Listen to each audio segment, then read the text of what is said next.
ages. A title is on the line, a contendership is on the line, and everything is up for stakes because it is the Esports Fight League live here tonight on the Xbox side for ESFL 165. I am your host and play-by-play commentator Kingsley, and alongside me is the one, the only Bruce Lee. Rob, how are you doing today, man?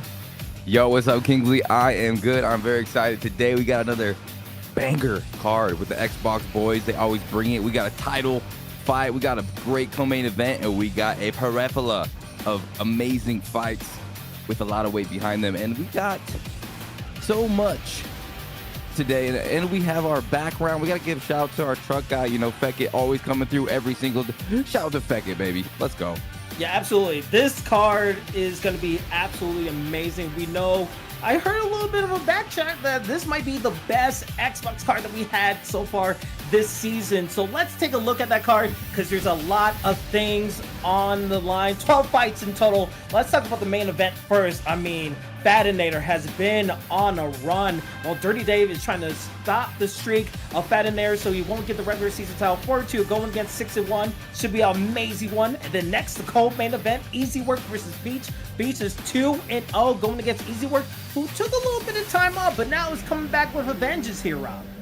Yeah, you know, EasyworkGG is very dangerous. He was on a tear, and he is so darn good. He is just amazing. He's elite, and I don't know. I think Beach is going to have his hands full. We're going to see how he can, you know, defend against EasyworkGG, who I think is like a title contender, 100%. And then you got FSK Fadanator versus DirrtyDave. DirrtyDave is absolutely insane. He is blowing up in EA Sports UFC 5, and it's going to be an amazing card. I mean, we got Trixie on the freaking prelims. This card is lit.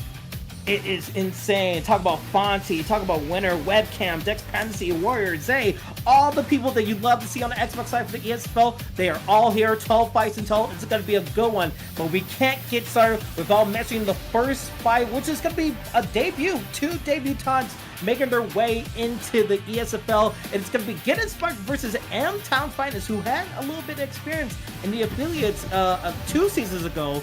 Let's see how these guys do in the welterweight decision. Do you like the picks that they're looking forward to here, Rob?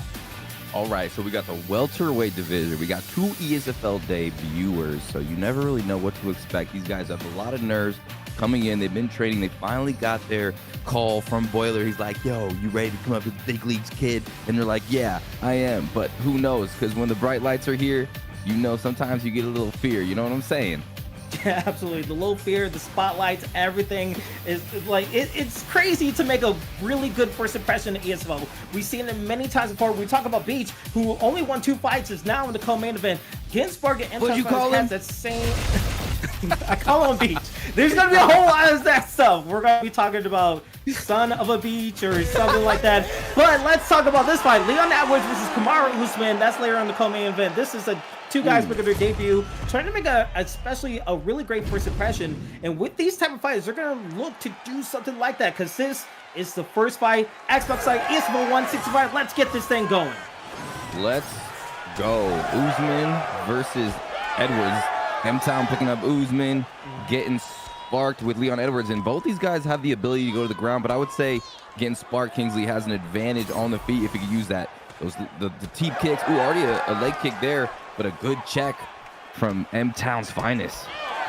Yeah, absolutely. And we have to think that Ginsburg, he has Leon Edwards, which we know that has 5-star elbows in his arsenal. So if he gets to the ground, he could have an excellent chance of hurting Usman, but Usman on his stand-up game. We know the hooks are deadly. We know the uppercuts are deadly. You can't duck around and mess around with M-Town's finest, especially with the Kamaru Usman pick. But so far, the pressure from Usman, from M-Town's finest, is working really well. He's not making his opponent miss as much, but he needs to find a way to open up his opponent. Most definitely. M-Town taking the center of the cage here and getting sparked, backing up. Ooh, a nice little single leg, but M-Town's L2R2 defense on point. Early takedown defense is what you need to see.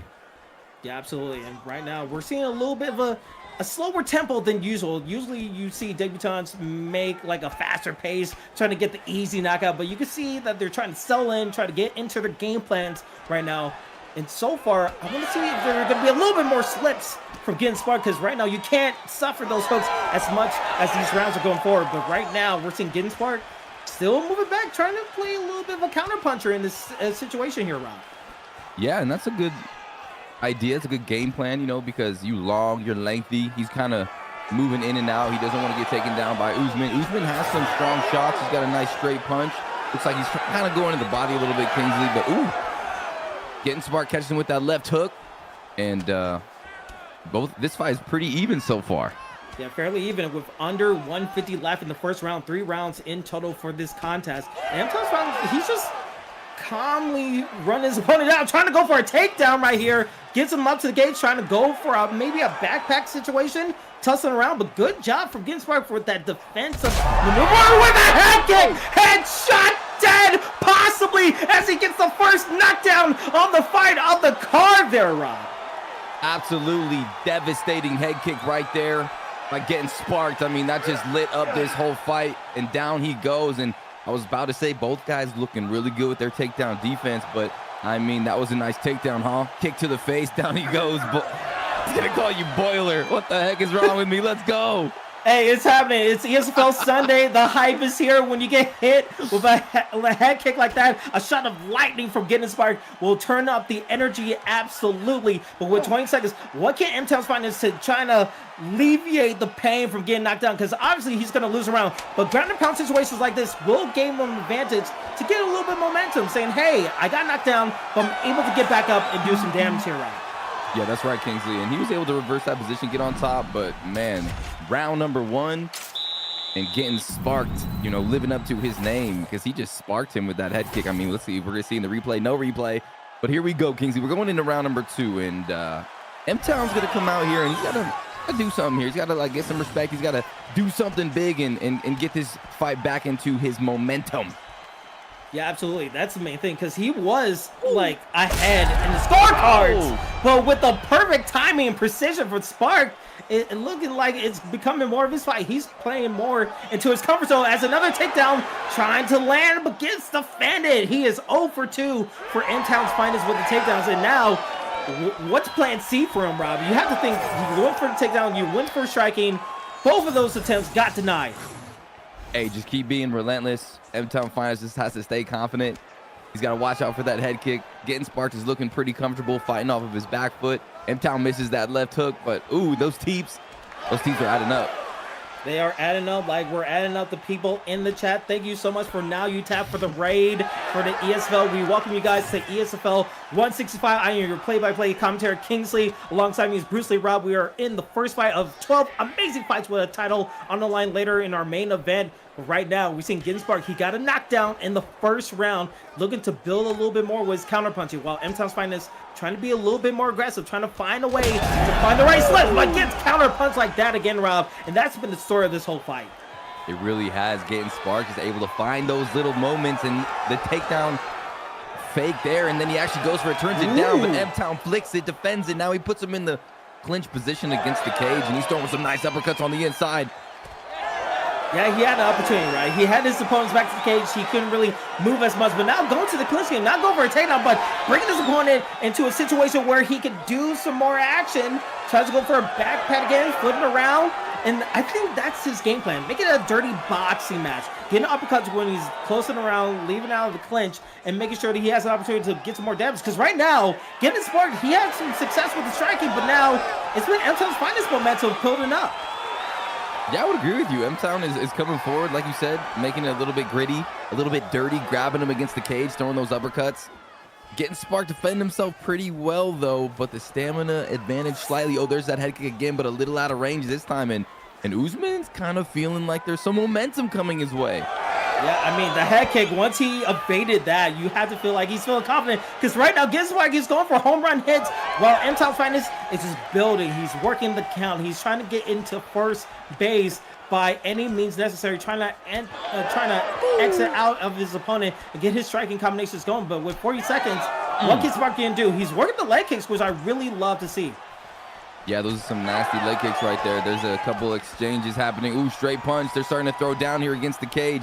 Here comes M-Town's Finest, Kingsley, but the pivot, lunge, getting him out of the cage, getting sparked, though, is starting to feel some of these punches through that block.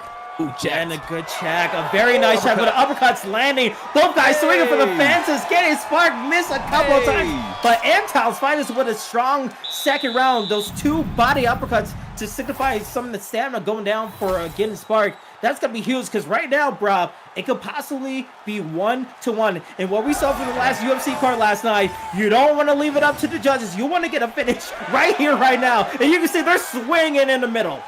They are swinging in the middle. It's a big round. Like you said, could be 1-1. M-Town, ooh, nice little uppercut right there. Connects. Getting Spark didn't like it. Swings a big right hand. Left hand uppercut from Usman. They're starting to exchange. This fight's getting dirty. It's getting dirty, and look at the range that M-Town Finest had. He was getting the jabs, but right now the hooks, you gotta watch out. Getting Spark can have an opportunity. He has a right uppercut, and that's gashed up for Kamaru Usman. So if he gets hit there, he will get taken out. But a good trip from Getting Spark, get him to the ground and going to the second guard. This is going to be huge here, Rob. Oh, this is so dangerous. Sackar position, you know, you could really finish a fight here. Big shots landing, and he's able to slip that one. Usman's trying to kick him off, and he's able to do so. Back on the feet. 3 minutes and 30 seconds left, Kingsley.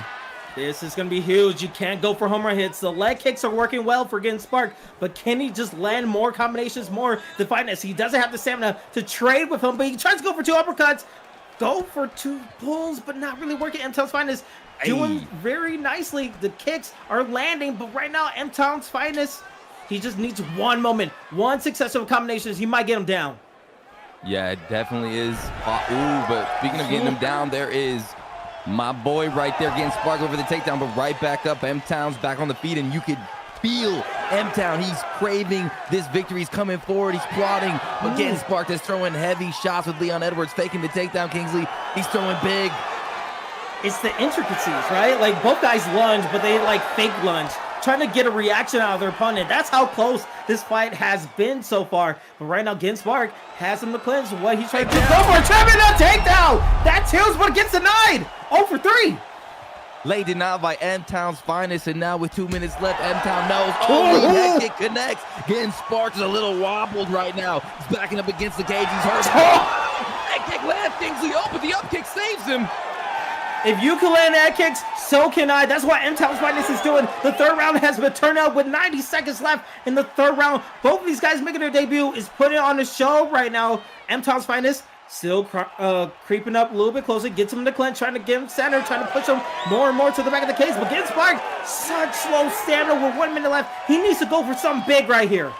He really does, but he's kind of running out of gas right now, and M-Town's got his foot all the way down to the floor. The pedal is engaged, and he knows that this is his moment, this 3rd and final round, and he is all over Getting Sparked.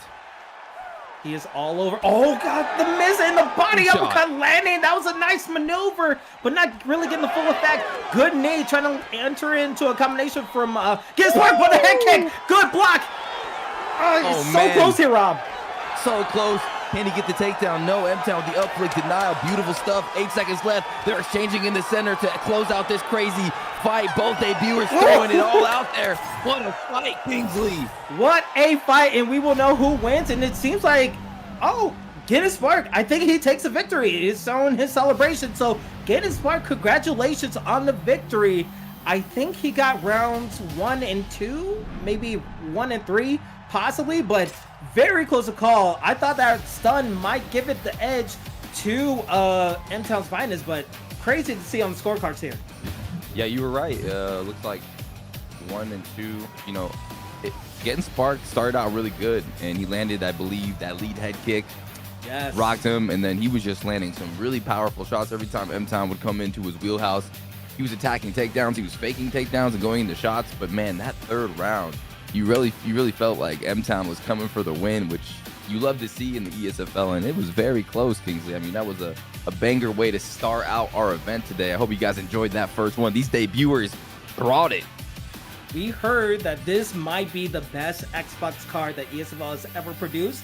If we're getting fights like that in the first card, I mean, shoot, we might be in for a banger, excellent card for the ESFL. But again, thank you guys so much for being here live on Twitch and on YouTube. I'm your host and commentator Kingsley. Alongside me is Bruce Lee Rob. We still have 11 more fights to go, and we got some breaking news here, Rob, because we thought that we were going to see a new debutant, but we got a last-minute replacement Jakey B, who is 1-2, is going against EK Yarrow in his ESFL debut. So that's going to be our second fight, which is absolutely huge to know. You never know what's going to be happening in ESFL, but Jakey B, we know that he's a proven veteran of the ESFL.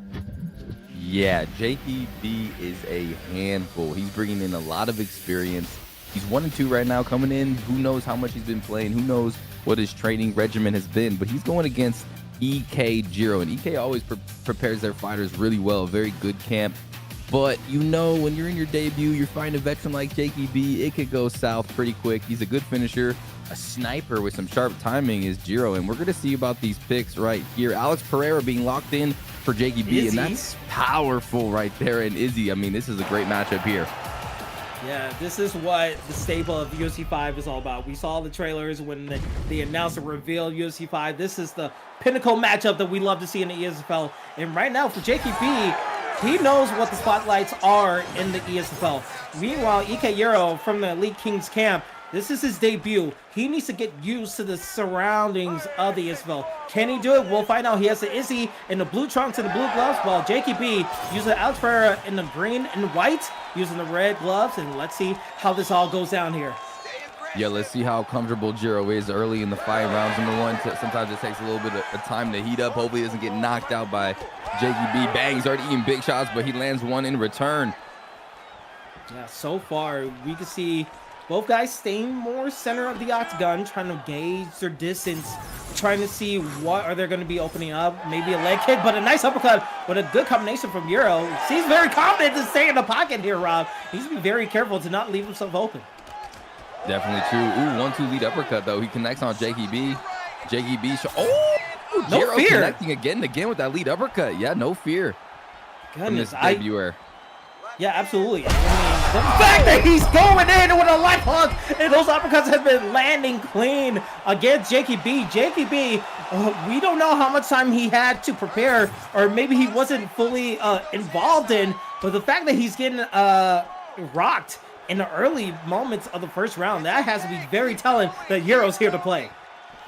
Most definitely, Jiro has trained well. Confident standing in the center of the octagon. He's really doing a good job throwing that straight, comboing off of it with that lead uppercut. And he's giving Mr. Jakey B, playing Alex Pereira, so many problems early. Yeah, you have to think from Jakey B's perspective, you're getting pieced up when you're trading inside the pocket. How do you change up your distance to not get counterpunched? Because right now, EK, he's not even like moving back. He's just staying where he's comfortable at. No like highs, no lows. He's just playing himself. And look at the slips he's doing. He is playing so far excellent in this contest. Yeah, he really is. He got clipped right there by Jakey B's uppercut to the right hand, solid. You got to be careful getting hit by Alex Pereira clean like that. But so far, so good for Jiro. His head movement's looking good. Ooh, a little clinch attempt. And he goes ahead and takes Jakey B down and dives down on him with Israel Adesanya. Okay, you know what? We said that he had no fear when he was training in the pocket. It's not shocking that he had no fear going to the ground with an Izzy Adesanya against Alex Pereira, but so far, you see the Orthodox versus a Southpaw matchup, and maybe this is playing in the favor of Yarrow, because maybe Jakey B is not used to the familiar matchups into the Southpaw Orthodox. That could be another play until this first round here, Rob. Yeah, very possibility depending on that matchup. You know, on the stances, it opens up so many different combinations. But, ooh, there's a couple big shots. And Jakey B landing through the block. Jiro trying to defend himself. But, man, Pereira's got so much power. You got to be careful eating these in concession. And now, with 10 seconds left, Kingsley, who are we thinking is took that first round? That was a banger round. You know what? I want to say a stun leads to someone winning the round. But after that last fight, I thought one person had the second round. I thought MTOW's Finance got the second round in the last fight. I think it could be either way. It could be like a split decision when it comes down to it. So we'll have to see if the second round could be more definitive for both fighters here, Rob. I agree. And here we go, round number 2, Kingsley. And bang, right off the bat, you're seeing the leg kicks from Jiro. Jiro had a very strong opening round. You're going to think Jakey B's going to kind of build in these rounds 2 and 3 because he is the veteran, but Jiro still just taking the center of the octagon and just really throwing a lot of good shots. Wow. Kingsley. That has been his staple. The 1-2 uppercut, simple arithmetic to get his opponent down, to get a ground pound ready to go. EK Yarrow is proven that he's here to show up and show out. The fact that he might get a chance with an uppercut, that's been the trademark of his combination, and it's been landing so well. Man, he's been going to that lead uppercut, and that is money in the bank every single time he's slipping. And Jakey B's trying to find, you know, some momentum here, but he's got an injury to the nose. He's got a cut, and he's losing this fight, and he's losing the stamina battle. It's not looking too good for Jakey B right here. Oh my goodness, and as soon as you think about the uppercut, he hits you with a right hook, and he switches his stance, going to orthodox and into half guard. The bravery of EK Euro just saying, you know what? I got you knocked down twice. I can do what I want. There's so many layers to the mind games that has to be going for Jakey B, because what can you do against the striking? Every time you go in, you get hit with an uppercut. Every time you get taken down, you get hit. He goes for a question mark kick, barely misses, and he gets rocked. Jakey B showing that he can flip the script at an instant thereof.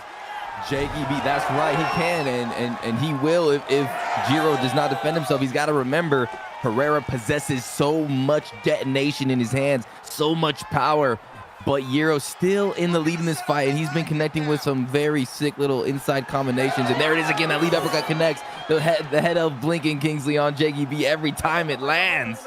Yeah, you know, I have to feel like that question mark was just like a heat check in basketball. He was trying to see if he could actually get it, but now he's staying more composed to himself. He's gonna go for the uppercuts. He's gonna go for the hooks. Gets another stun onto Jakey B. Jakey B trying to move back as fast as possible, trying to get the range game, because he sees that block gauge being low for Euro. But can he capitalize? Can he find a way to get a head kick of his own? Maybe an uppercut. We'll have to find out, because these uppercuts and these body shots are landing so much for EK Euro. The flying knee almost connecting there too. Very close, and that's such a dangerous technique, especially from Puatan. It devastates. But yeah, this is interesting. You know, Jakey B starting to make this fight a little bit closer. He's landed some big shots. You're already seeing Jiro kind of slowing down a little bit. He's being more careful, not electing to just throw and exchange in the middle. He's being a little bit more cautious here, Kingsley. Yeah, very cautious. You can see Jakey B try to go for a head kick just to see what his opponent would do. And Euro still fighting that range, still trying to find a way to enter on his time, being more proactive. But we know that the last 10 seconds are the most dangerous seconds, because anything could possibly happen. Maybe a flying knee, maybe an uppercut. Jakey B trying to land a lot of combinations, using a little bit more of that stamina, because he knows he has nothing to lose. But man, after that round, I feel like it was definitive to possibly his opponent, but we'll have to find out. The third round could be the proven the factor in this whole situation here, Rob. Yeah, you felt a little momentum shift there in the second round. You felt Jakey B starting to get comfortable, and you saw his opponent not liking the damage. He didn't like getting rocked. He didn't like how close it was, but right off the bat, Jiro strikes. He ain't gonna like that. Woohoo! That's what you want to see from Jiro. Yeah, absolutely. And Euro, he's still going. He's still fighting his fight. Not going for a question mark kick, because he knows he got beat up last time. He's going to go with hooks. He's going to go with uppercuts, and he's going to land in succession. But now it's up to Jakey B. What can he do? Will he go for an overhand? Will he go for an up kick? Will he try to go for a pull? He tries to go for it, but not really getting the full succession of it, as we're still almost to the full 1 minute mark of the third round. Still 4 minutes to go, but Rob, it can still be anybody's fight. 100% Kingsley, and it seems like Jiro kind of gaining some of that swag back, that confidence he's starting to throw, and then his hands fly, and that's why he's going down right here. Oh, jumps in the guard, he hurts him. Oh, Jakey B's in all sorts of trouble, and he's going to let him up, Kingsley. He's going to keep going.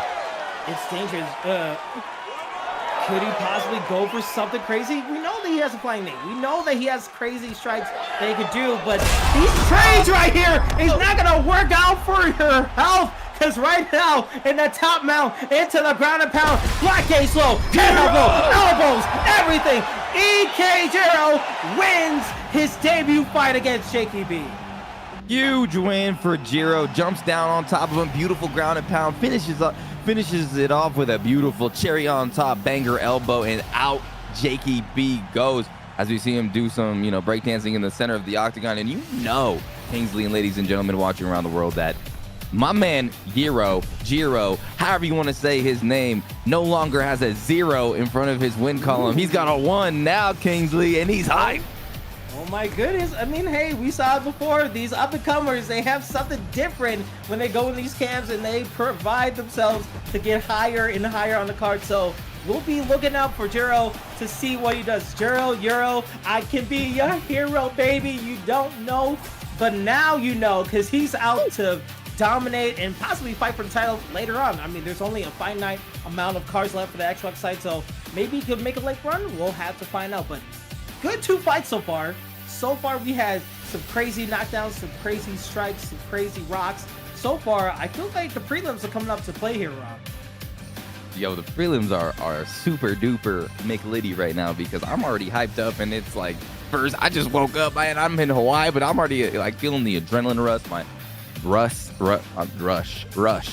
and it's heating up, Kingsley. I'm having a good time already. This is crazy. This is a great card.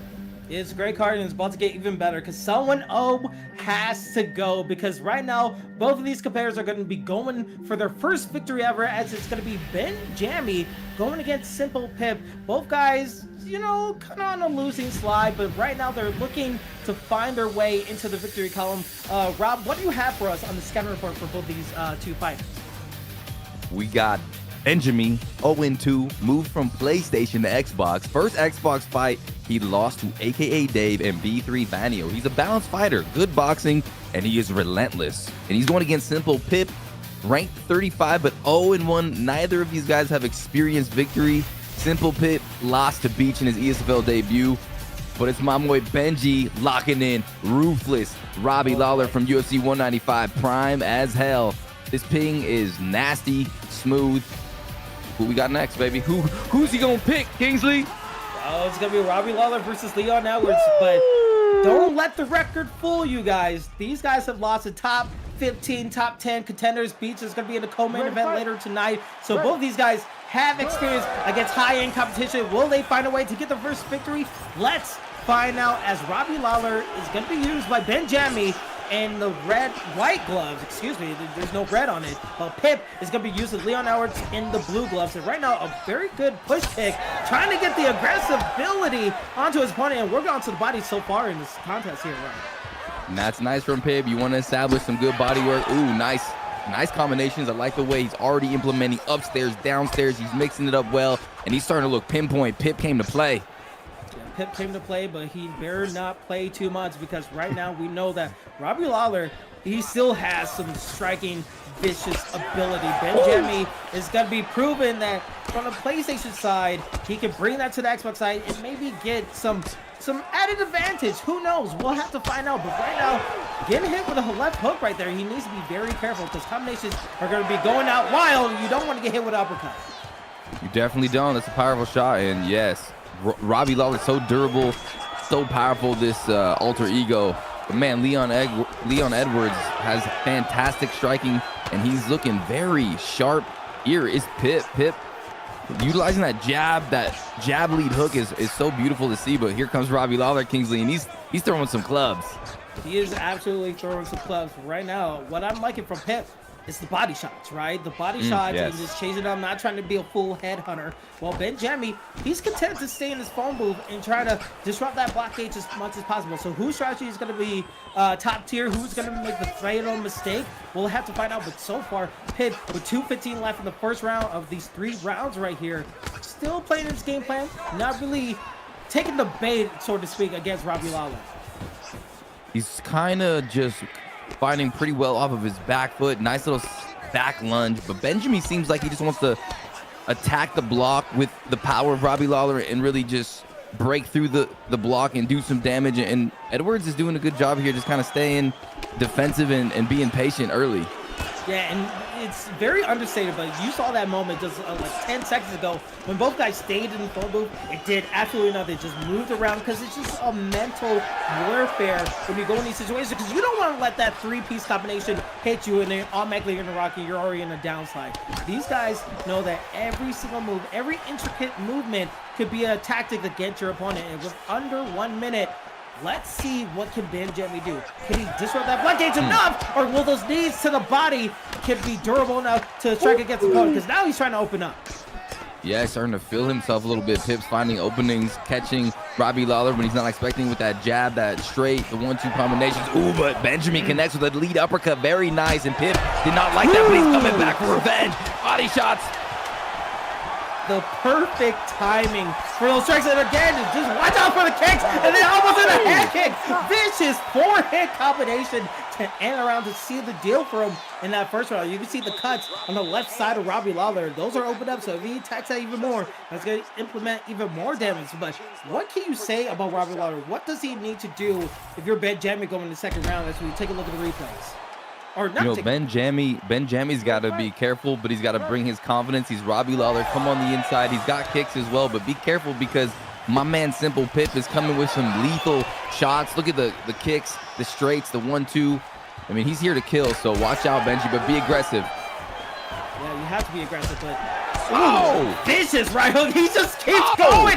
He's using all of his stamina, and it's working. He went for like, what's that, 7 straight hits? Just go for hooks, straights, everything, and got the knockdown he wanted. And now trying to take over the bag, maybe try to bring him down to the ground, possibly, or give his opponent something to think about. But he's just in his bag right now with the combinations there, right?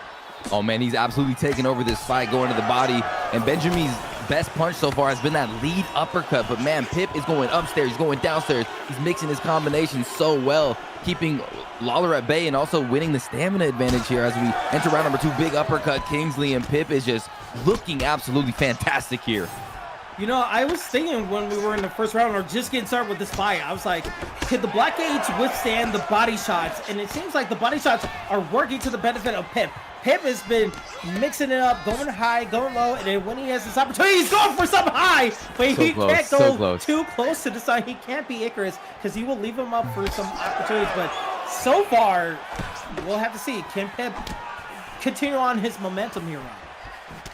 Yeah, I think so. I mean, his timing with that straight is beautiful. The jab pressure. He's got Benjamin thinking about so many different things. That head health is dwindling right now. Oh, and connects with another uppercut. And, you know, Lawler is really trying to do damage, but Benjamin just can't really find his rhythm right now because Pip is just all over him, tagging him with leg kicks, just firing missiles at him, and Benjamin's just not liking it. I want someone to do a deep dive of that last sequence because the leg kicks, the body shots, everything from him was working and caused Benjamin to overcommit and with 2 shots, which put him in a deeper hole in this situation. It seems like the rhythm with the spinning back not really fully connected from Pip has got Benjamin out of sorts a little bit. It seems like this is not the tempo he wants to use, even though he gets a nice uppercut for his troubles. Yeah, he's not liking this right now, but he is landing some good shots here and there. You see the damage from Robbie Lawler, the power. Edwards has to be very careful. Pip has to be minding his P's and Q's, but man, this pressure from Pip is bewildering Benjamin right here. Yeah, and you can see he's trying to go for these slips, and sometimes they're working, sometimes they're not. He needs to be very careful because the body shots with the head is working! Oh my God! Just a sneaky straight hit his opponent, and Pip is trying to put the lights out for Benjamin, but Benjamin is still alive in this fight. Did you see the flexibility on that right leg from Leon Edwards? That was like Gumby out there, but yeah, on top. Doing well, 20 seconds left, full mount position, dominant position. He tries to go left, does Benji, gets it a little bit more safe now. There's the posture up, and the Kingsley, here comes the bombs from Pip. You see all the blood? That's not Pip's blood. That's all Benjamin's blood. All the strikes, all the combinations and everything. Just say, look, it's been a bloody mess in the corner. This corner needs to really help him out right there because he's just taking so much damage. But for Pip to use the 7 in the right case, look at this like replay. Combinations, landing with the right hook, landing. It's up to Pip. Can he continue on this momentum? If he just stays the kill, he'll have his opportunity to win this fight with a knockout. But Benjamin's still in this contest here, Brock. Yeah, 100%. If Pip makes a mistake, if he has a lapse of judgment and eats up, oh my goodness, speaking of that though, bang, connection. Pip going to the body like he's been doing the whole fight so beautifully. And now we're seeing red low. That nose is busted on Robbie Lawler, and it's not looking too good. Yeah, and again, overcommitting with shots and with a leg kick like that, it just, he can't get a steady rhythm because he's just changing it up every single time. Oh, but 2 good pulls, but he gets hit with a 3rd uppercut because Pip is saying, heave ho, here I go with these uppercuts. It's just watching him into a stratosphere. Again, taunts his opponent. Benjamin is just getting worked left, right, and center. Holy, Benjamin's trying to find some momentum. He's standing in the pocket, but Pip is just dropping bombs on him. Big shots, left hand, down goes Benjamin. Pip is feeling himself, full Super Saiyan mode. He's flowing and he's glowing and he's Oh my exploding. God. He's eroding the block. Bang, bang, bang! The tracking said it all. That combination just destroyed Benjamin. And Lethal Weapon, your boy, got a victory for the camp as he is now 1-1 in the ESFL Xbox rankings. But man, I hope we get to take a look at that replay because everything in that fight, Pip was just changing everything. It just landed so cleanly. I mean, look at this. Bow! Bow! Oh, that was an uppercut. It wasn't even a left hook. It was a straight up uppercut. He connected so well with it. Oh man, he just obliterated Robbie Lawler right there. I mean, on the way down with that uppercut. Oh, look at that. That was nasty. That was nasty. To the neck, throat chop. Simple Pip gets his first win, baby. That contest, I mean, Benjamin, you can see what he was trying to do, right? He was saying, you know what, I'm going to stick to the head. I'm going to disrupt the block gauge. I'm going to find a way to trade inside the pocket and get stuff done. But Pip, there's a reason why people go high and low. When you disrupt the body or take shots to the body, it gives your opponent something else to think about. So it's more of the mental warfare aspect of it, where now if he's blocking the body or he's trying to think about checking leg kicks, he's not focusing on his head. And when Pip saw his opening, he outright took it and got the devastating victory. So good job for Pip. Hopefully we can see more of him, because reminder, he lost to Beach, who's in the co-main event. Maybe we could see a run back in the future, possibly here, Rob. Yeah, most definitely. Pip is on the scene now. I mean, after that performance, under the bright lights, you know, taunting, getting the finish. I mean, he put him in the pressure cooker and he ate some yummy fried rice after. It was just amazing, man. It was a good performance. Pip's on the scene, baby. Pip's on the scene. Absolutely. A delicious victory deserves a delicious next fight, because our fourth fight is ready to go. Fran versus I Am Basic. Both guys also trying to get their first victory on the Xbox team for the ESFL, and they're going to featherweight, which should be a good one. Let's take a look at the scouting report. What do you have for us, Rob? We got 37th ranked Fran 0-2. He's a top contender, title challenger in primetime on UFC 4, and a current top contender in primetime again. This guy's just a primetime contender, man. He's bringing the heat, but he really wants to get his first ESFL win. That's his dreams. He's been training so hard, but his matchup tonight is against 36th ranked I Am Basic, 0-1. He fought with the Kingsman during ESFL team season, lost to Nazneem in ESFL 163, and this guy's got good timing, incredible counters, and he's a finisher. And look at these picks. Ilia Topuria versus Conor McGregor. God, imagine if a fight like that taking place in Spain in a big Coliseum. This would be box office, but we're getting here in the ESFL in our fourth fight of the prelims. Let's see how this whole thing goes down as we take a look at the fighters. Again, a Fran in the red gloves using Ilia, while Conor McGregor is being used by I Am Basic. And so far, just you're going to see a faster pace, and I'm already liking the leg kicks. We already see that to implement in the body shots. We saw that from Pip in the last fight. Can Basic do more of that and advance his game into the next upper tier? And Ilia Topuria has a lot of power, man. He could kind of compete here with Conor McGregor, plus he has the ability to go to the ground and strangle him. But right now, the combinations are just looking very crispy from Fran early. Yeah, it's looking crispy from Fran early, but right now, I'm liking what Basic is doing.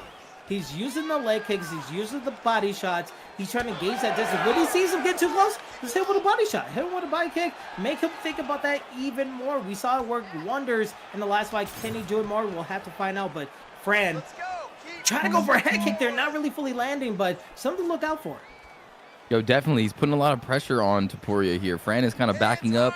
He's being pushed outside that black line, and the stamina is definitely already cooking. And you're right, man. I'm seeing it. I Am Basic is starting to hit that flow mode early. Yeah, like anywhere he gets close. Because right now, I like what Fran's doing. Every time he's in the pocket, he's able to land more combinations than Basic. But every time Basic gets into the distance, just body shot, get your distance back, make sure he doesn't get too close, and then when he comes in, try to land a 1-2. It's easy like that. But Basic, just like every time walking him down with those body shots is working so well for him now. Oh, so well. And Basic really loves that rear hook to the body, and he's mixing it up so phenomenally as well. And look, he's putting a lot of pressure on the Topuria player Fran, and he looks like he's in a little bit of trouble early. Teep kicks, body kicks. He's doing a lot of damage here. I Am Basic in full control early in this fight. Absolutely. And oh, that you gotta be careful. You can't go with a knee because that will be punishable by Fran. But for Fran, you have to think this is kind of frustrating. You want to go more into the phone booth. You want to get a little bit closer.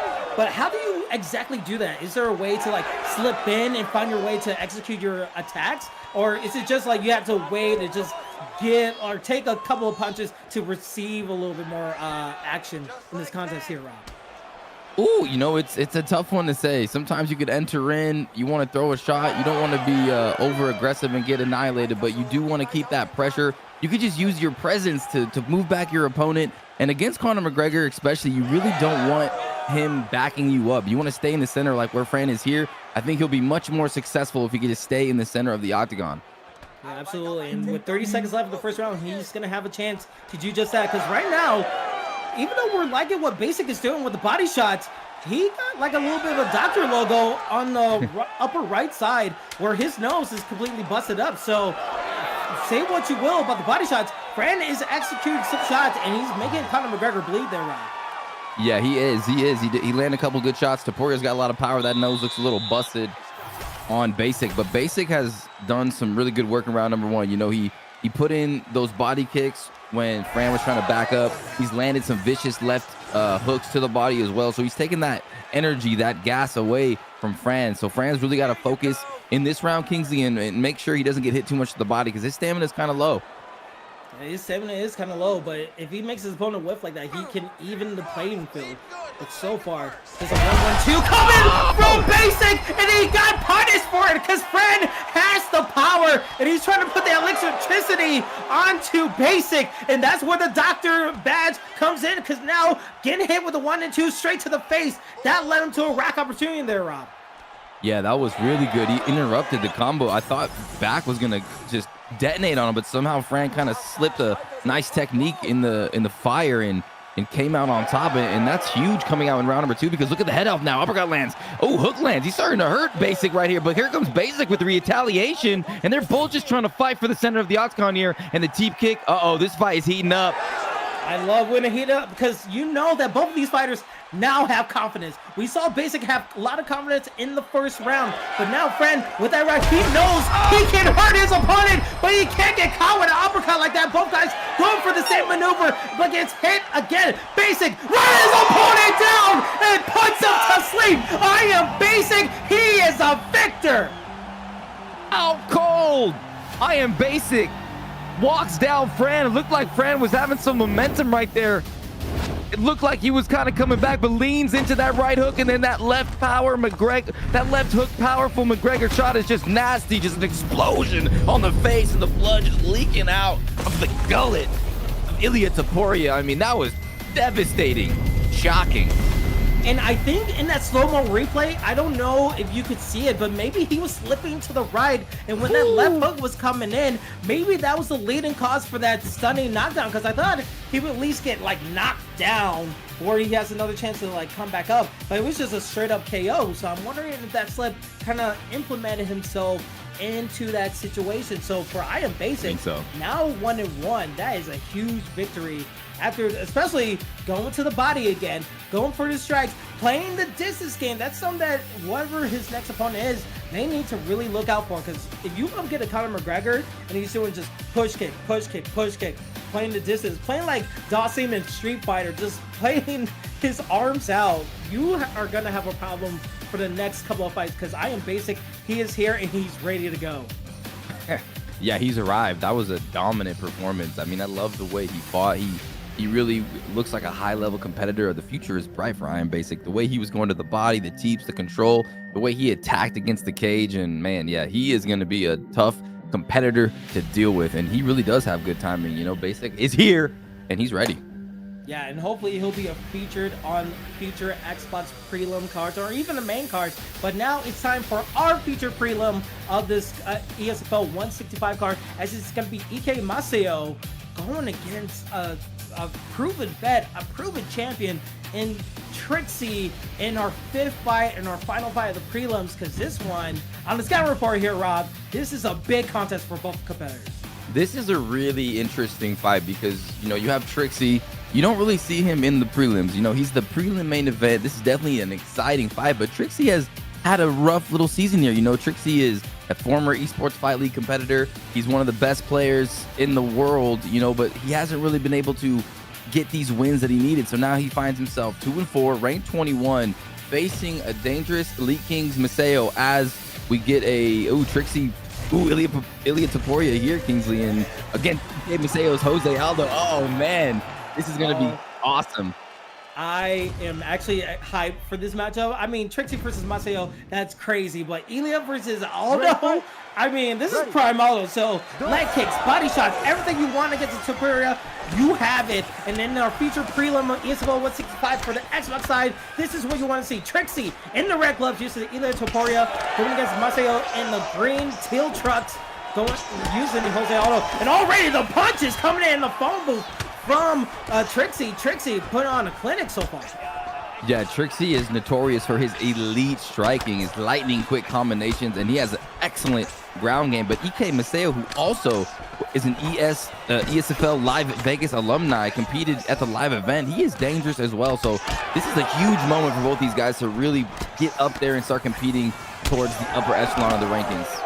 Absolutely, and this is like kind of like familiar territory because we're nearing the 2-year anniversary of the ESFL Live Las Vegas card, which was absolutely amazing. I know you were there, Rob. That's crazy. And that was crazy. If that could reach, if this fight could reach the level of the ESFL Live event, we're in for a good one. But so far, Maceo doing a nice job, trying to go for a little bit pull, trying to bait out some combinations from his opponent. But so far, both guys fairly balanced with what they want to do. Yeah, I'm liking what EK Maceo is doing. He's putting pressure on Trixie. Trixie finally catches that kick. Let's see if he's gonna go for that takedown, taking the back. He's gonna drag him to the floor, and beautiful stuff from Trixie in side control position on top. Call him Kurt Angle because that was an Olympic slam if I ever see one, as he's getting side control. Trixie is doing such a great job just using the elbows. We've seen those elbows do so much damage, especially to the nose. It just, God, what was that, 4 in a row? My God, he's landing these combinations. Oh, another denied. Oh no. Kingsley, he's in big trouble. Trixie is fighting so good on top right now. He is dominant. Can he get this left deny? Oh my God, he postures right up. Man, Trixie is fighting well here on the ground. He's literally sucking the air of the momentum on Maceo. It's just pure suffocation when it comes to the ground game. He can do whatever he wants. And now you're going to put him in side control, which he had a lot of success in, going to top mount, and just another elbow. I think that's his 7th elbow that he's connecting, but with 130 left, what can possibly Maceo do? Can he just stay patient, or does he need to explode and try to get out there as soon as possible? Yeah, Maceo needs to just relax, be patient, wait for my boy Trixie to make a mistake, which he probably won't because he's an expert, but don't fall for those keeps. And when you're in these bottom positions, Kingsley, you cannot get frustrated. You have to just be so focused because Trixie is flicking so well on top. I mean, this control on top is really nasty. Look at that flick again. He's not going anywhere. He's going to go for the crucifix. Oh, my God. Kingsley. I'm getting PTSD from UFC 3, Rob. This is scary. I don't like these are vicious. It's just working so well. These elbows, and with 25 seconds left, Maceo cannot lose his mental. As soon as 20 seconds is over, it's the start of a new round. You can't take it down again, but Trixie, you got to continue this momentum because this was a masterclass. Could you possibly say 10-8 possibly here, Rob? I could definitely agree with the 10-8. I mean, that was a really dominant round, and you don't really see Trixie going for those takedowns like that and utilizing his top game as he is right now.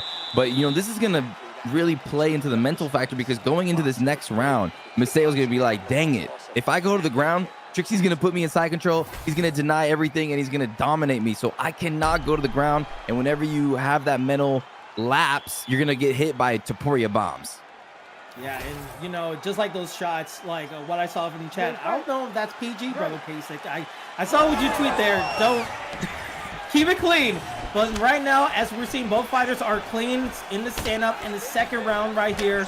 Let's see what can possibly Maceo do, because right now the block gauge is low. Every time he's going in his phone booth, maybe he needs to play more of a distance game here, Rob, because it could be very crazy if he goes to the phone booth again.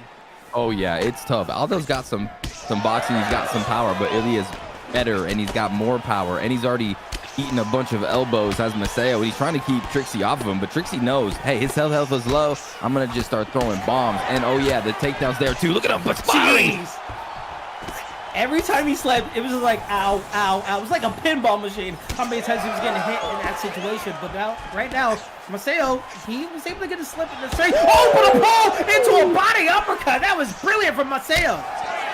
Yo, Kingsley, that was so nice. Big, digging body shots. But oh, there's a connection from Trixie. Right hand, left hand, uppercut. Down goes Aldo. Maceo in so much trouble. Trixie on top. He's going to try to, no, he's just going to go down and be confident and patient. I mean, it's fair. Wow, Hurricane saying fight back. He's fighting back. He's still in his fight back a little bit.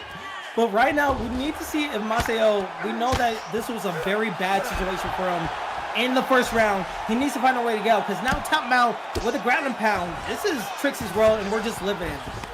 Yeah, Trixie came to play. He's obviously been working hard in his game. He knows what's at stake here, and he needs this win, and he's looking phenomenal. Just punching him in the face, building that grapple advantage. You see it at the top of the screen, the red bar, and he's going to be able to transition faster because of it. Oh, tries to go for a nice elbow, but the little sneaky slip from Maceo from the bottom to save his booty. Yeah, I feel like if you're Maceo, you want to keep him away from side control. You cannot let him get side control. You can let him take top mount, you can let him take full guard, stack guard, any of it. You cannot let him go to side control because that's where most of the damage in. As I say it, commentator's curse. He's in side control, and now the pain truly begins here, Rob. The pain truly, yeah, you're right. And I don't know if my man Maceo is using R1 to speed up these combinations, because I've never seen someone in the ESFL deny so many side controls. Trixie, his reaction speed, his instincts, his timing, it's so damn on point right now. And look at this, postured up position, Kingsley. He's going to use that stamina advantage to go right to full mount, and this is getting scary for Maceo. It's super scary. He had chances in the stand-up, but right now he needs to find a way to slip these, because these grounded pounds, everything is playing. The head, the block, you call it, you name it, it is hurting on the body of Maceo with the Jose Aldo pick. But he only has to survive 35 more seconds. If he's able to get in the third round, he still has a chance, but this is going to be a long 25 seconds here, Rob. Yeah, look at his head health. He knows if he goes to the feet, he's going to get probably knocked out. He knows he can't really get this guy off of him. Now the stacked guard position. Trixie on top. He's going to launch some bombs, but a beautiful slip by Maceo from the bottom kicks him off. And here we go. Round number 3, Kingsley. Can Maceo come back? I mean, we saw crazier things happen. Miracles can happen in ESFL, but that nose is absolutely broken. It's just cut. It's leaking out. It's going to be hard to breathe, especially with the stamina.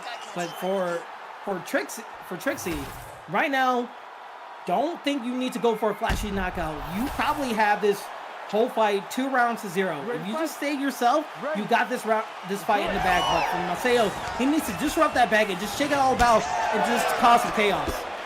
Yeah, unfortunately, Maceo is going to get viciously knocked out in this round, and it's probably going to happen right now, Kingsley. He has no head health left.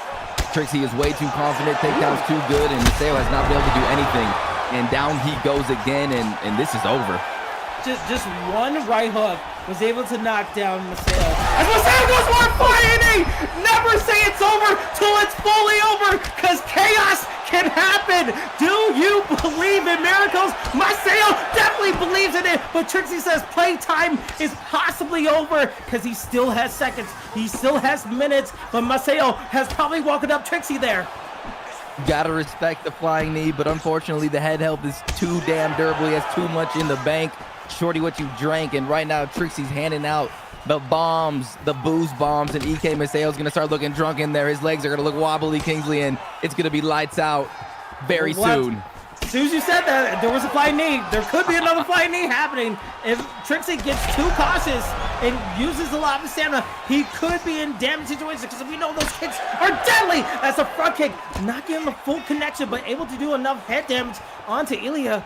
But right now, Trixie playing a distance game, playing a little bit safe, not going too crazy. Maceo is unleashing the kitchen sink right now here, Rob. You know, Maceo is fighting well right now, staying alive in this. He's throwing some good spinning hooks. He's landing that spinning back into the body, but as soon as he wants to, Trixie coming in, landing the big shot. Down he goes. Maceo's out cold. That's all she wrote.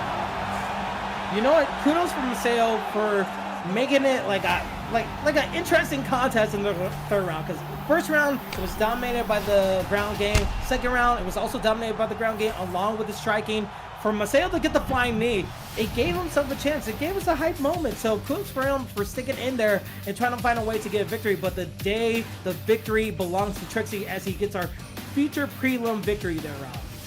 Yeah, Trixie really needed that. You know, he needed a dominant victory over a talented opponent like Maseo. He's got a lot of skills, but Trixie just came in. It looked like he was working on his grappling, the top game, the denies on top Kingsley, and just his striking. Of course, we know how good Trixie is. I mean, we've seen him so many times. So now he's moving to 3-4, back in the win column, trying to get up to 500% or to 50% or 500. Like he's almost at 500. 50-50.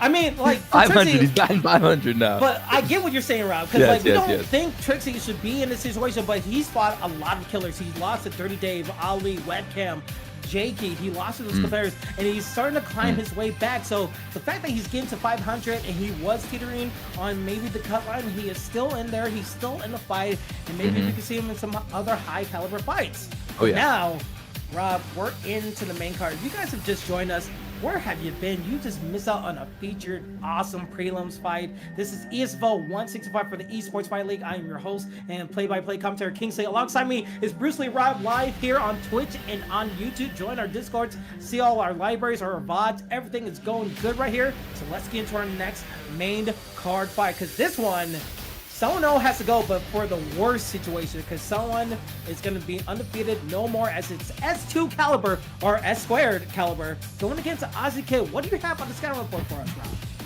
Yeah, this fight is gonna be an interesting one because we got Ozzy Kid, who competed on 1v1me.com a lot. He's very talented. He plays the game a lot. He's got a nice YouTube channel. He does a lot of good content, and he's 1-0 right now, and he's coming to bring that heavy pressure. Nastiest 1-2 on the scene. Apparently timing is on point, finding out of the Toon Squad, Kingsley. As we get these picks here, it looks like we're getting some issues. We're just waiting for them to figure it out, Kingsley. I think we're on the good. We'll have to see. They're still trying to debate on the 5 selection screen, but it seems like we got our selections. We see Caliber going with Dupliss, and then Ozzy Kid also going with Michael Bisping, which we know has stamina 4 days. So very skilled competitors, both guys in the red trunks. So in the blue gloves, it's going to be Ozzy Kid using Michael Bisping. Dupliss is being used by S squared caliber. Let's see how this fight goes down, because right now it seems like we might be going for a slobber knocker, because both these guys are going to try to go for a knockout here, Rob. Yeah, 100%. And we just want to talk about S2 Caliber here, 1-0. And he won his ESFL debut versus EK Apollo, former ESFL title contender, former primetime champ. It's going to be a really good fight, really close. A big test for Ozzy Kid trying to make his mark in the ESFL scene. Yeah, I mean, it's a hell of a name to do it against, and we'll have to find out. Already in the first minute, we see how these strategies are going to be implemented. We've seen body shots being landed from Caliber, because he knows what he needs to do, but a good denial from Ozzy Kid. Not afraid of the moment, knows his P's and Q's, and knows when to really lock down on those takedown denials. Oh, yeah, you got to have those takedown denials. Everyone counts, and Ozzy Kid with Michael Bisping kind of floating out that jab, trying to fight behind it, and Caliber really trying to go for that body shot. So far, so good for both these guys. Looks like this fight's pretty evenly matched. Yeah, what combinations like that from Caliber, getting the left hook on and going for leg kicks, that could be the biggest difference in such a balanced contest like that. Oh, but it's spinning elbow, kind of connecting into the body. But when you go to the body, you might get speared and might get rocked, as Caliber is no spring chicken. He is a former title contender for a reason, and you can't just leave yourself open like that. No, that was perfect. Gets the rock, gets that automatic takedown, and now on top. This is what you want to see from Drickus Duplessis Caliber, and just kind of relaxing here, going for that. Ooh, Ozzy Kid does a good job to regain that full guard. Oh, and gets beautiful. A nice get up. Just an excellent denial into a get up, but needs to watch out for the knees, because he can't use much stamina and get rocked again. But Caliber seems like he's very comfortable with his strategy. Just working the body, gaining his assistance as much as possible, but got to be very careful, because right now he's playing too much close to his opponent and he's getting pieced up. Yeah, you know, Caliber's coming in and getting 1-2 uppercut. He's got to be careful. Ozzy Kid's throwing vicious combinations, piston-like combinations on the inside, and Caliber has to back up like he's doing, land those leg kicks, and you know, ooh, here's the clinch, going to the frame, pushing him against the cage. Ooh, a couple good knees, making it a little bit dirty. Drickus digging to the body here, Kingsley. Yeah, last time we saw someone dig into the body was Ozzy Kid, and he got punished with a huge rock with an uppercut, so he needs to be very careful. But so far, Caliber doing what he wants to do. Got a rock, got a takedown with 45 seconds. Can he continue on to the momentum? We'll have to find out. He gets a nice 1-2 with a left hook ending, but Ozzy Kid still fighting, trying to find his way back in, but not really getting the full distance of this range. Definitely not, and it's Drickus du Plessis' caliber who's done the more bigger damage. Look at the head health, ladies and gentlemen, and Ozzy Kid's doing well, you know, throwing the jab, throwing the straight, trying to combo that lead uppercut. Ooh, but another body shot. Drickus du Plessis, aka Caliber, kind of taking over round number 1, I believe. Yeah, it has to be. Even though he's got caught on the bridge of his nose, just his placement, his timing has been so well, and that might be the hugest key for both his competitors. We saw the kicks, we saw the body shots, we saw those punches coming into the body. It's all about placement. Can you get the right distance and the right placement for your punches to get those right rocks and get those knockdowns? Because right now, that uppercut from Caliber, that could have landed, but it was a good block from Ozzy Kid, as Ozzy Kid is trying to push the pace a little bit, trying to be a little bit more proactive in the second round here, Rob. Definitely Ozzy Kid wants, but he defends that takedown beautifully. Here comes the frame now. Oh, double knee to the body. That's gonna hurt Caliber. And here comes Ozzy Kid really attacking that body, but Caliber just returns the favor on that left hook to the body. And these guys are in the center, Kingsley. Oh, but the connections, the detections. It's so good. We saw that it was 45% of significant strikes going to Ozzy Kid, but Caliber able to get the benefit of 2 rock situations against his opponent. So right now, that little movement, it just seems like Caliber is just staying in place. 1-2, able to get the right situations. Because these trades, it seems like Ozzy Kid is leaving his head way too much open. And so far, with a takedown like Beautiful. that, the openings have been there for Caliber every single time. Beautiful takedown by Caliber on top early in the fight. 2-3 minutes to work. Go ahead and go over to that half guard position, and Ozzy just trying to figure out how he get this guy off of him. Good job, regains full guard, and these guys are working really hard for position, Kingsley. Yeah, you can see the constant puncher. These guys are in full guard, not even the posture up, and they're just striking as much as possible. But du Plessis used a lot of stamina and was able to get up again from Ozzy Kid. So Ozzy Kid, see what you will, take that defense, and his get-ups have been solid so far. He just needs to watch out for the trade openings. And attack the bike, the nice 1-2 into the body with the 3 coming with the left hook. That is what he needs to do with 2 minutes remaining here, Rob. Yes, Kingsley, he's starting to rally. I feel like Ozzy Kid's starting to find his rhythm a little bit in round number 2, starting to settle into the fight. I love Caliber's back steps, but man, Ozzy Kid's all over him here, landing some really good shots. Yeah, I would love to see a leg kick, maybe trying to change what Caliber is doing, maybe get him off his feet a little bit. But Ozzy Kid staying connected with the head, maybe try to go for a body shot when he sees his opponent use too much of his stamina. We'll have to see. But Caliber going for a head kick, not really fully connected. Almost. Still does a little bit of damage on the inside. Ozzy Kid lighting him up with the straight lead hook. Big right hands, both of them connect. They are, I mean, this is a good fight, but I don't think Ozzy's going to be able to last in this sort of, or this type of battle, because that head was getting tested again. It's a big right hand by Caliber. Yeah, and you know, they both connected, right? But the main difference is that Caliber is getting more damage off of his punches, which is not going to be in the benefit of Ozzy Kid. Ozzy Kid needs to find a way to not lead into those trades, because he will get 1, 2, 3. How do you do onto the face of Caliber? And with 15 seconds, maybe go for a head kick, but a front kick will do. Caliber trying to end it right here. He has 5 seconds. It will leave with overhead as we end the second round with a bang there, Rob. Wow, yes, sir.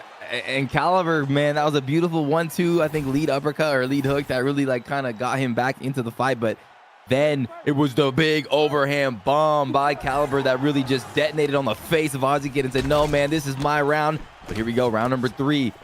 I think Caliber is up right now. This is Ozzy Kid's last chance to get this dub and keep that undefeated streak going, Kingsley. Yeah, who is going to be 2-0 by the end of this round or knockout? We'll have to find out, because Ozzy Kid, you can see he's pressing the pace. He's pressing the body, has his opponents back to the cage. Can he find a way to get a head kick? Maybe a front kick. He needs to be very careful of the home run hits, because these 1 and 2s are disrupting the block cage and the head health of Bisping so much. And right now, very smart for Caliber, changing it, swapping him around and get him to a clinch. Maybe try to bring it back to the ground here, Rob. Yeah, tries to go on the back for a choke, and a beautiful denial by Ozzy. Ozzy, this is a really hard position to defend. He goes ahead and turns him down. Good job, good takedown by Caliber. And now with third round, with only 3 minutes and 30 seconds left, Ozzy Kid is desperate to get back to his feet. Tries to go up, but no siree. Time is ticking away, and the arm triangle is going to make that time go even further. I think he almost got a nice now, but right now we're seeing the submission almost being locked in. Ozzy Kid is losing a lot of stamina, and that submission bar is 2/3 of the way down. Duplessis is going to find another chance. He has 2:45 to get a submission, possibly. But Rob, if you're Ozzy Kid, you need to get up right here and right now.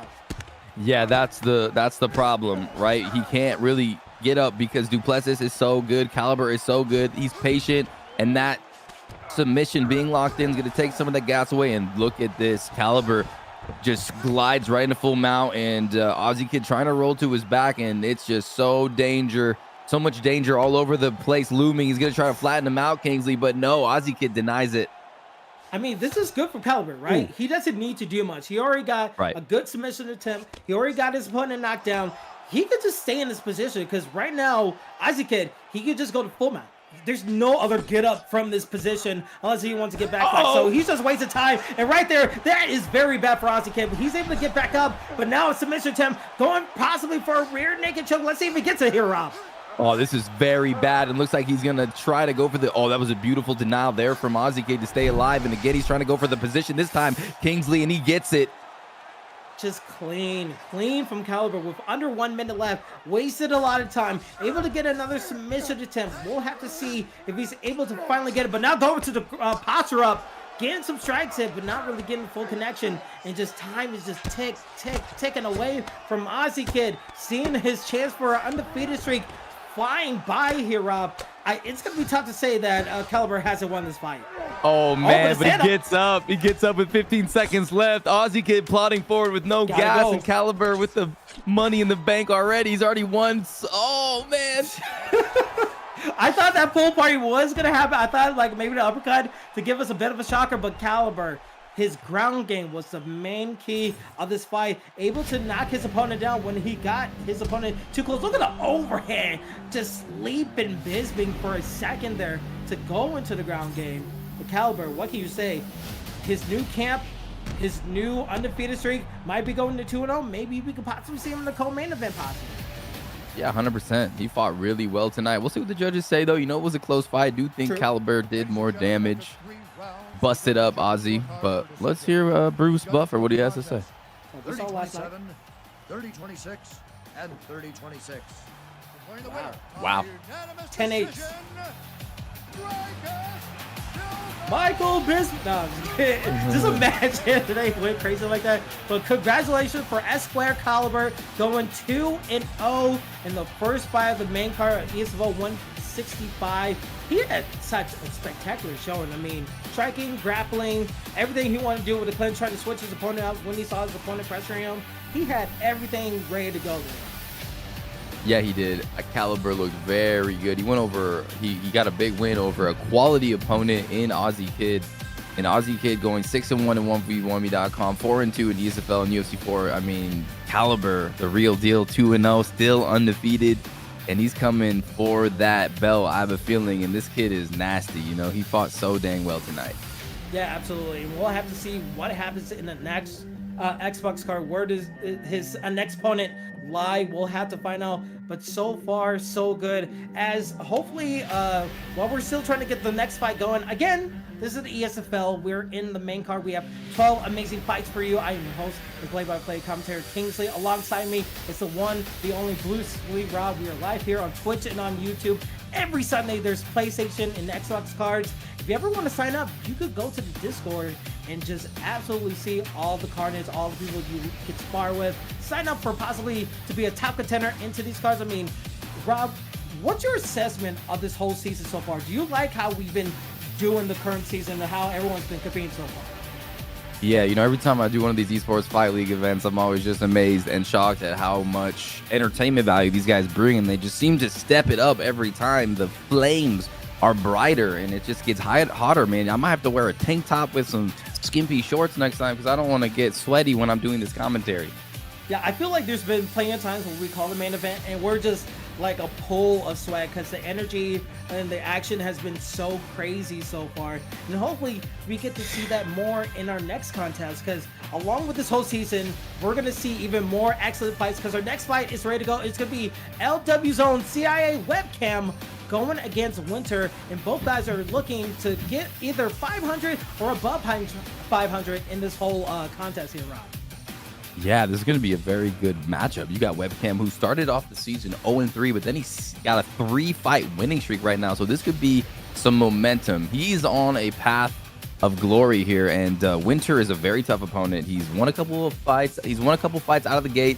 He lost to Frosty, lost to Genja, but here we go, rank 20 Winter, and this is going to be a good fight because Winter is a VFL tournament winner. He won 300 quid in Zayev's Invitational. But right now, utilizing Conor McGregor in the featherweight division against Max Holloway. Oh, man, this is going to be awesome. Can we just put the BMF title like on the line for this fight? Can we have like an ESFL BMF title for this contest? Because Max Holloway versus Conor McGregor, you love to see it. You love to see it for our second fight of the main card, ESFL 165. Holloway again being used by CIA Webcam. What can you do with the stamina and the pure boxing skills of Max Holloway? While against Winter, the left straight we know is crucial for Conor McGregor, and those kicks and knees and the leg power of Conor McGregor is going to be a huge factor. But already at Superman Punch, we see that Webcam, he's going for the big shots already, and that's something that Winter needs to look out for. Yeah, you definitely got to watch out for like Max Holloway's volume and his ability just to land just so many shots at once with his stamina and his durability with his chin. But man, you're right, dude. Conor McGregor so good with his teep, so good with his forward pressure. He is a damn juggernaut in the featherweight division, and in the hands of Winter, it's going to be a very tough fight. I'm very curious to see who gets this first round. Yeah, I mean, we have to see it because, like, some of these fights have been very balanced. You can see the way of the balance in the uppercuts. Not anyone's, like, fully landing. And again, a second attempt at the Superman punch from Webcam. Winter is just staying even killed. He's not saying, ooh, he made a mistake, I'm going to fully punish him for it. I'm just going to play my game and just make sure that I don't go super crazy. Well, Webcam's strategy is like, you know what? Let's see if it lands. Let's throw something at the wall and see if it sticks. And it'll be interesting to see how both game plans work out here, Rob. Yeah, and Winter XJ is like a player who really is good mentally. He doesn't break. He rallies back. He's a very hard competitor to take out. But Webcam is on a 3-fight win streak right now, and he's looking pretty good. But, ooh, left hand lands. These Winter shots from Conor McGregor are starting to damage Max a little bit. Yeah, and you can see how Winter is walking down Webcam. He just like steps up side. Like he's not fully going straight to his opponent. He's making his opponent wait a little bit as long as he gets the slips into the uppercut. I feel like those little movements might play into the effect of Webcam's mental, because maybe he's looking out for something a little bit crazy. The footwork might be very key in this whole contest, as we have 140 left in the first round here, Rob. 140 left. Pretty evenly exchanged here. Webcam is throwing that jab. We have no crowd, no sound, but that's okay. Just the void of punches and visual images of the void of striking. Right now, we're seeing Webcam, even though he's not hearing any sound, he's doing a nice job getting Conor McGregor bloodied up on the face right here, Rob. Yeah, he really is doing a good job. Ooh, beautiful spinning back kick, almost lands for Mr. Max Holloway. You know, CIA Webcam doing his thing, but ooh, here comes Winter J with the uppercuts. It's just that orthodox southpaw, right? You want to find a way to enter towards your opponent, but I feel like this is what McGregor, this is his wheelhouse. Once he gets his opponent uncomfortable, he's going to have a chance to land his combinations. I mean, look at that uppercut landing again, doing a lot of damage onto the head health of Webcam, but Webcam maybe trying to get away, but fourth attempt at Superman punch, but so far it's been all Winter. It has been all Winter, and when these guys don't turn on their crowd, it's literally a freaking snooze fest. So make sure you get your settings right next time, so I don't have to, you know, just sit here and stare at the soundless screen. But anyways, yeah, that was a pretty good round from both guys. You know, they're both coming out for a dub. CIA Webcam and Winter. Now we got a little delay here. You know. Yeah, I feel like someone's looking at the replay. Like a dog. Yeah, someone's looking at the replay. Someone's like, all right, let's go I'm get into angry. the second round right here. But let's see if they can turn up the tempo, turn up the heat. As you see, a front kick trying to land from Webcam, but Webcam not really getting the full extent of it. Winner still pressing on forward, just being a little bit more calm. That block gauge is blinking a little bit for Winner, but Winner so far is just, we're just saying the phone move here, Rob. Yeah, see how your Webcam's kind of coming in. He's kind of daring him to throw these big bombs, and he's getting out of the pocket, making Winner miss with his Max Holloway movement. Look at that beautiful duck right hand, and Winner trying to land those bombs, but CIA looking smooth.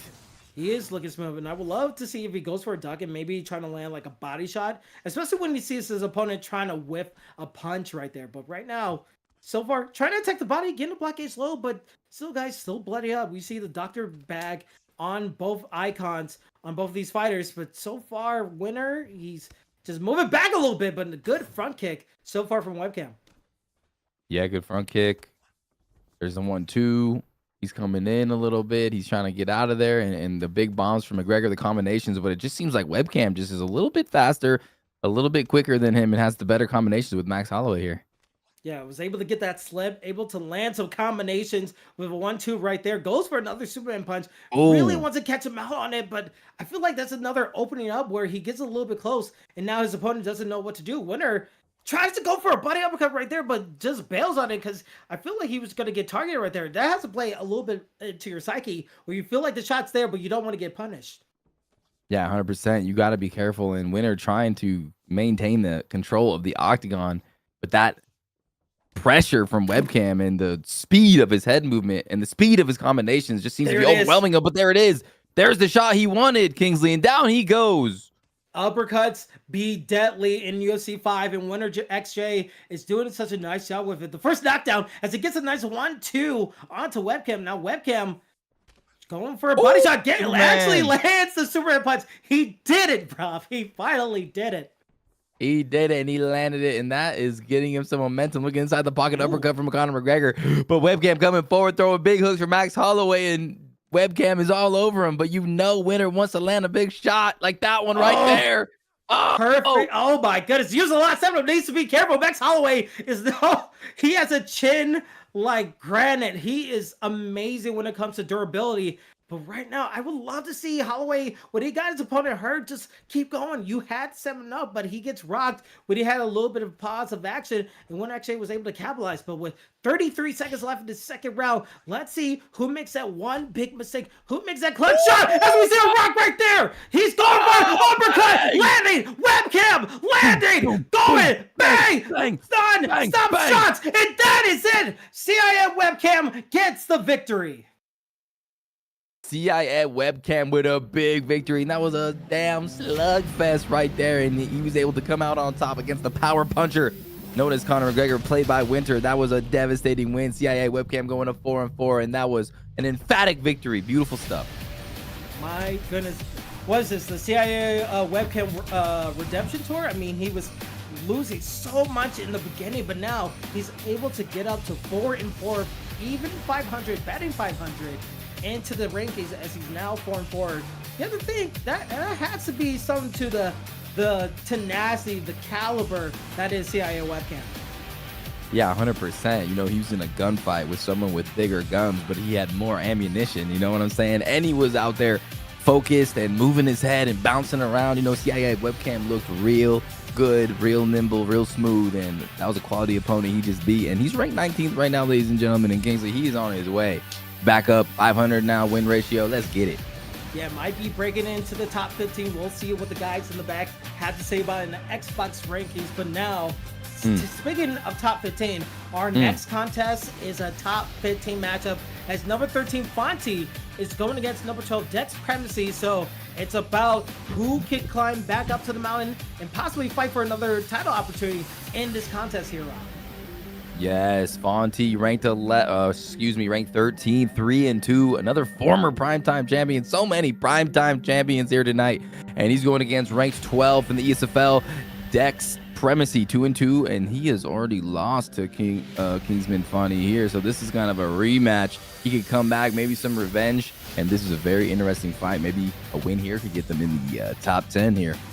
Yeah, Looking for revenge is the name of the game. You're gonna have to have that revenge mentality when you're going against Conor McGregor or Ilya Topuria. You need to fight with hate in your heart and try to knock out your opponent, because you don't want to leave it to the judges. You want to make sure that you leave your step and you prove to the ranking guys that you belong to be in the top 10. Because I feel like whoever wins this might be in the top 10 at the end of this, but Fonty, Dex Primacy, we know that these guys can fight for titles if they want to. They just need to put on the show. And that's what we're going to happen in our 8th fight of ESFL 165. Again, I think Dex is Conor McGregor, as we're still speaking into the void here, Rob, as Fonty is using Ilya in the red gloves. Hey, at least we could hear like a faint sound. At least I could kind of like use my imagination and build on top of it. But yeah, you know, this is interesting because Fonty has said and claimed loudly he has taken a few weeks off and now he wants to make another title run. So he's locked in.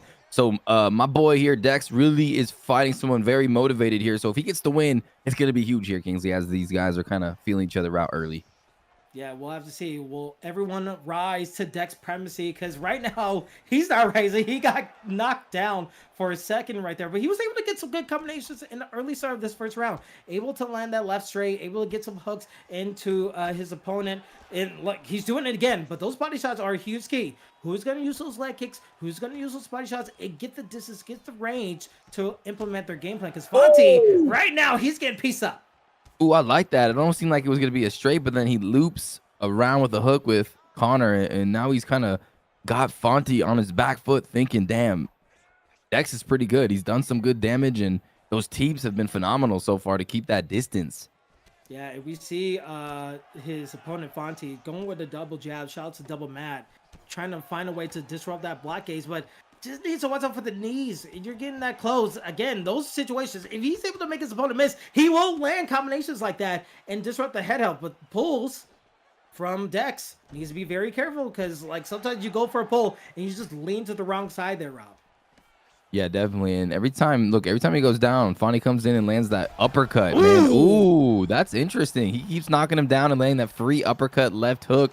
And that's a little interesting from Fonty.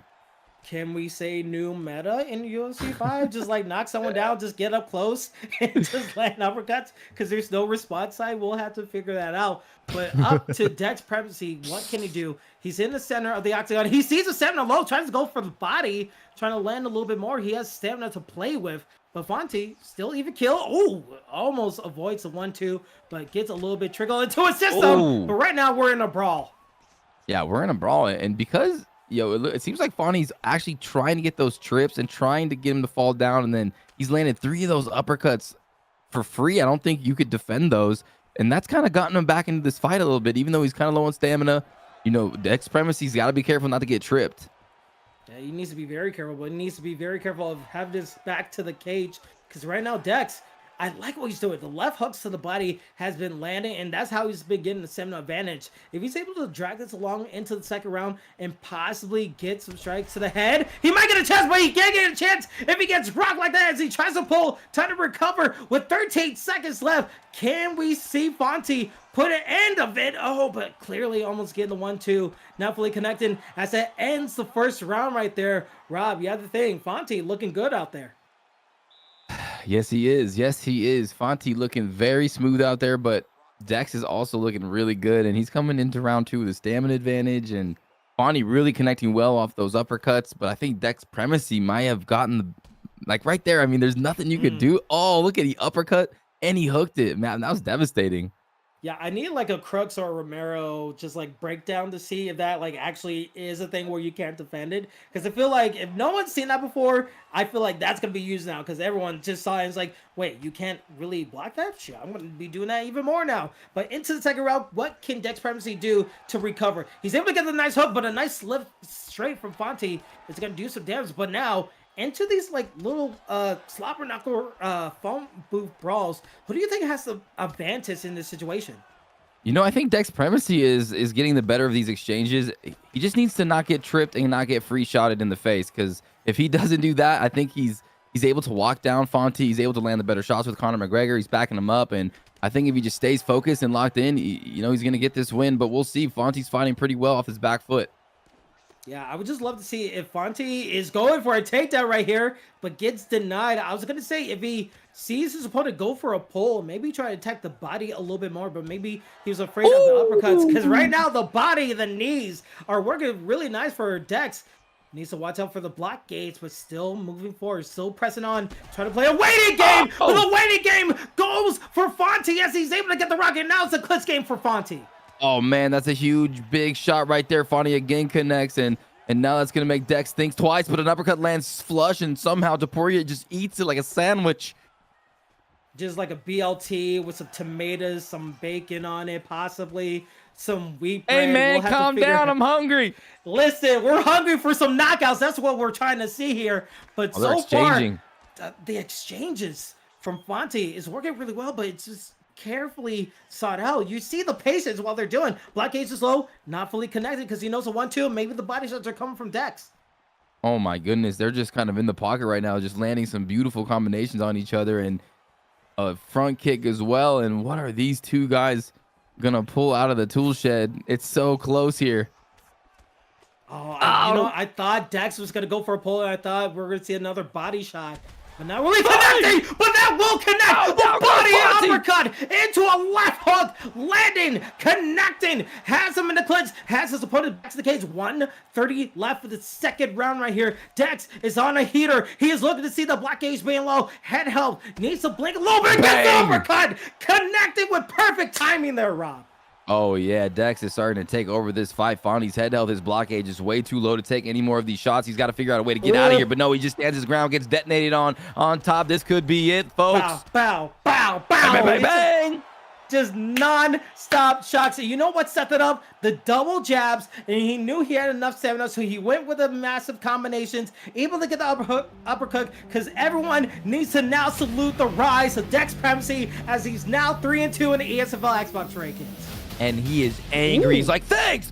Oh my God. He's hitting L2 so hard that button might break, man. I mean, he's really angry right now. He knows that Fonty was trying to, like, you know, be a little, I don't know if you want to say cheesy, but, you know, those uppercuts were definitely kind of concerning for Dex Primacy. You know, that was pretty much the only way that Fonty was really doing any damage was off those interesting, you know, attacks. But you know, Dex proved that he was the better player. He proved that he could face a little adversity and he could overcome it and, you know, get the win. And that's what you want to see in the Esports Fight League competitor. And now maybe moving up to the top 10 after that big win over Fonty. Top 10 and your captain hook with the trigger fingers just on the controller. Like, do you know how many times you have to do that? It's like, yo, like, that is...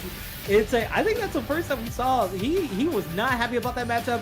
He talked with his gameplay. He was able to knock his opponent down. So Dex Privacy, he says, yo, you're going to respect me today because I got no respect for you. And that's how it's going to be and how it ever will be. So, man, Dex Privacy. Now his next fight, I'm looking forward to see what he does in his next fight. Because if he's talking that talk, if he's not showing the respect to other opponents, we'll have to find out how that leads to his next contest. But, hey. Let's go. We're still on the Xbox side. We're still on ESFL 165. This card has been amazing, and it's going to get even better because we have a former title contender in this next fight here, Rob. This one is going to be a bit of a banger because we got EK Warrior going against Zay, and this is a top 5 contender going against a top 12 contender. Anything can happen in this contest here, Rob. Yes, Sir Kingsley. Zay ranked 12, 3-3, getting his shot against ranked number 5, EK Warrior 4-2. Now, EK Warrior was a finalist in the Vegas live event. He's a high-level striker, patient, well-rounded, but Zay, he's got great reads, he's sneaky with his wrestling, and he's got good distance management. And EK fighting out of that Elite Kings camp is so darn dangerous. You know how those guys train all the time, but these picks here, we got what? Featherweight division. Looks like Max Holloway for Warrior and Ilya Taporia for our boy Zay. Oh boy, it's like an unstoppable force versus an immovable object, right? Like, you know, Max Holloway is durable. He's going to have the striking. He has everything. But the power of Ilya, especially when it goes to his striking, is going to be crazy to see. This has all the marbles on top before we get into the big top fights. EK Warrior using Max Holloway in the black trunks, red gloves, while we see Zay in the red trunks and the blue gloves, and it could be anybody's fight. And thank God we have sound so we can hear the action of the punches. Thank you so much. And here we go. All right, Taporia already coming out. Zay doing some good pressure, landing some good Taporia power punches early. Yeah, he is in the perfect placement of the leg kicks into a takedown situation. Could he possibly get it? He does not. EK Warrior prepared, ready to go. He's used to 5 rounds now. He's going to the 3-round war that he's dealing with. And so far, just nice, just jab, going straight to the body too. Both guys are slaying. They're not leaving any stamina to go into the 3rd round. They're just using it all here round. Man, EK Warrior just did a great job. He defended that takedown, that up flick. It's kind of hard, and then he actually just smashed him with a couple knees to the body and takes an early advantage. And now EK Warrior looks like he's already entered the flow state here. He's kind of picking apart Zay early in this fight with Max Bless Holloway. Yeah, and you can see it. The labbing has come into fruition in this fight right here. We'll have to see what it goes down. But Zay, he needs to be very careful because now the black gauge is low. The handheld is halfway, and EK Warrior is barely breaking the sweat. Needs to find a way to get some right slots, but just simple jabs like that will work into the benefit of Zay because those jabs, even though they're not going to do a lot of damage, they change up the black gauge and they change up the momentum as he's doing right now. Ooh, a good launch into that sequence right there, Rob. This is very technical. It's very technical. EK Warrior just looks like he's maybe a little bit too much for Zay to handle here, though. He's standing in the middle of the pocket, slipping beautifully. Good pull counter right there. And he's laying that right hand, Kingsley. Very, very nice. But yeah, Rep did do a little takedown fake with a shot. That was nice, too. Yeah, nice. And you can see the head help blinking for Zay. Can't get too careless. We know that Holloway, if he just stands close or just takes one step back, he is still in range to do damage on you as he tries to go for an uppercut right there. Up EK, trying to see what opens up a little bit, but needs to be very careful. Zay still trying to fight his way in, but every time he goes in for a strike, he's just getting hit up. Every single time it's just a hit. Yeah, you know, Zay is trying so hard to try to make these reads, but he just needs to back up because Warrior is just dicing him in these exchanges. I mean, that was a good couple shots from Zay to get kind of back into this fight. And okay, now he's starting to rally a little bit. Now Zay's starting to land. It's just the usage of the jabs, but he needs to have something after it. I love the jab usage, but right now the counter punching from EK Warrior was this undisputed because he uses piece of the body, piece of the head. Everything is bleeding on the face of Zay. He is hurt. Oh man, he is hurt, and Warrior is just doing such a good job, a phenomenal job of these crispy combinations on the inside going to the body. I mean, this is a nasty way to start out the fight, and you know, Zay hung in there. You know, EK Warrior is a damn good fighter, ranked number 5th in the world right now, and that's for good reason. And Zay is fighting for his life right now. Round number 2, he really needs to focus in and watch out for that right hand, Kingsley, and watch out when he's inside the pocket because Zay is getting detonated on.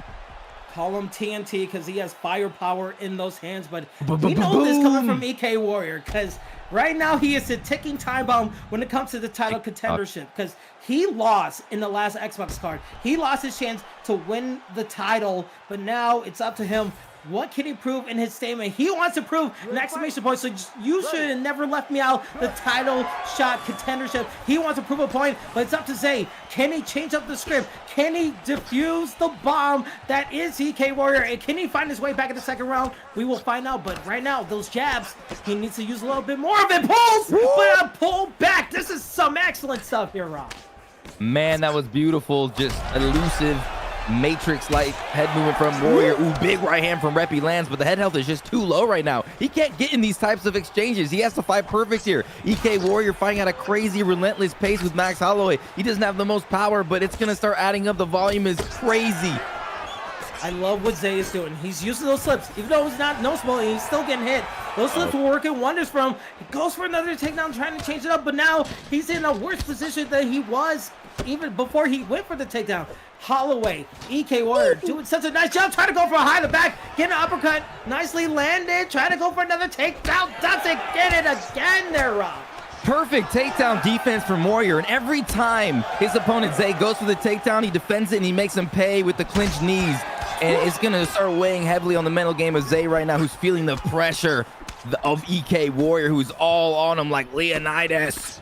The heartbeat is racing. You could tell by both these competitors. They want to prove a point. Oh, what a straight from Holloway will knock Zay down. And now it's up to Zay. Can he slip Holloway? Can he recover as much as he can to find his way back into this contest? Because right now, EK Warrior is hitting a home run derby, swinging for the fences as he's in the posture. Can he seal the deal?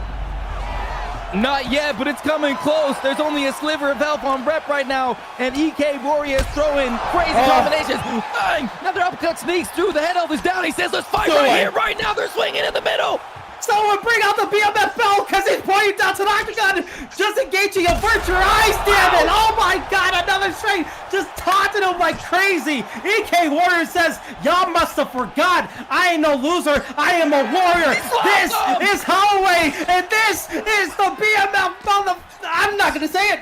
Gotta keep it PJ, but this is crazy, Rob. Oh my God, he just pimp slapped him in the middle of the ESFL. This is crazy. One of the craziest fights I've seen in a long time. Uppercut. Oh, right down the pipe. Sniper, straight piston. Bang, bang. He's trying to finish up. EK Warrior, where are you at? He is in the winning column as he is now 5-2, saying, how do you do? Fadanator, Easywork, Beach, DirrtyDave, I'm coming at you because he got another victory. Man, what a win.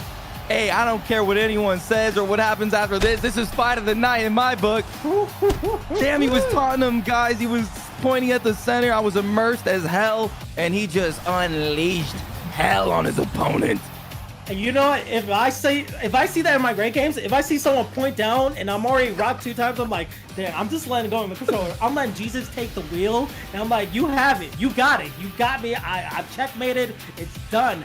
But for EK Warrior, we know that Zay is no slouch. He is a very good competitor in the ESFL and in UFC 5. The fact that EK Warrior slapped him, denied all the takedowns, and said, yo, straight bow, you can't touch me. I am MC Hammer. It's hammer time, and I'm beating you down with a ground and pound.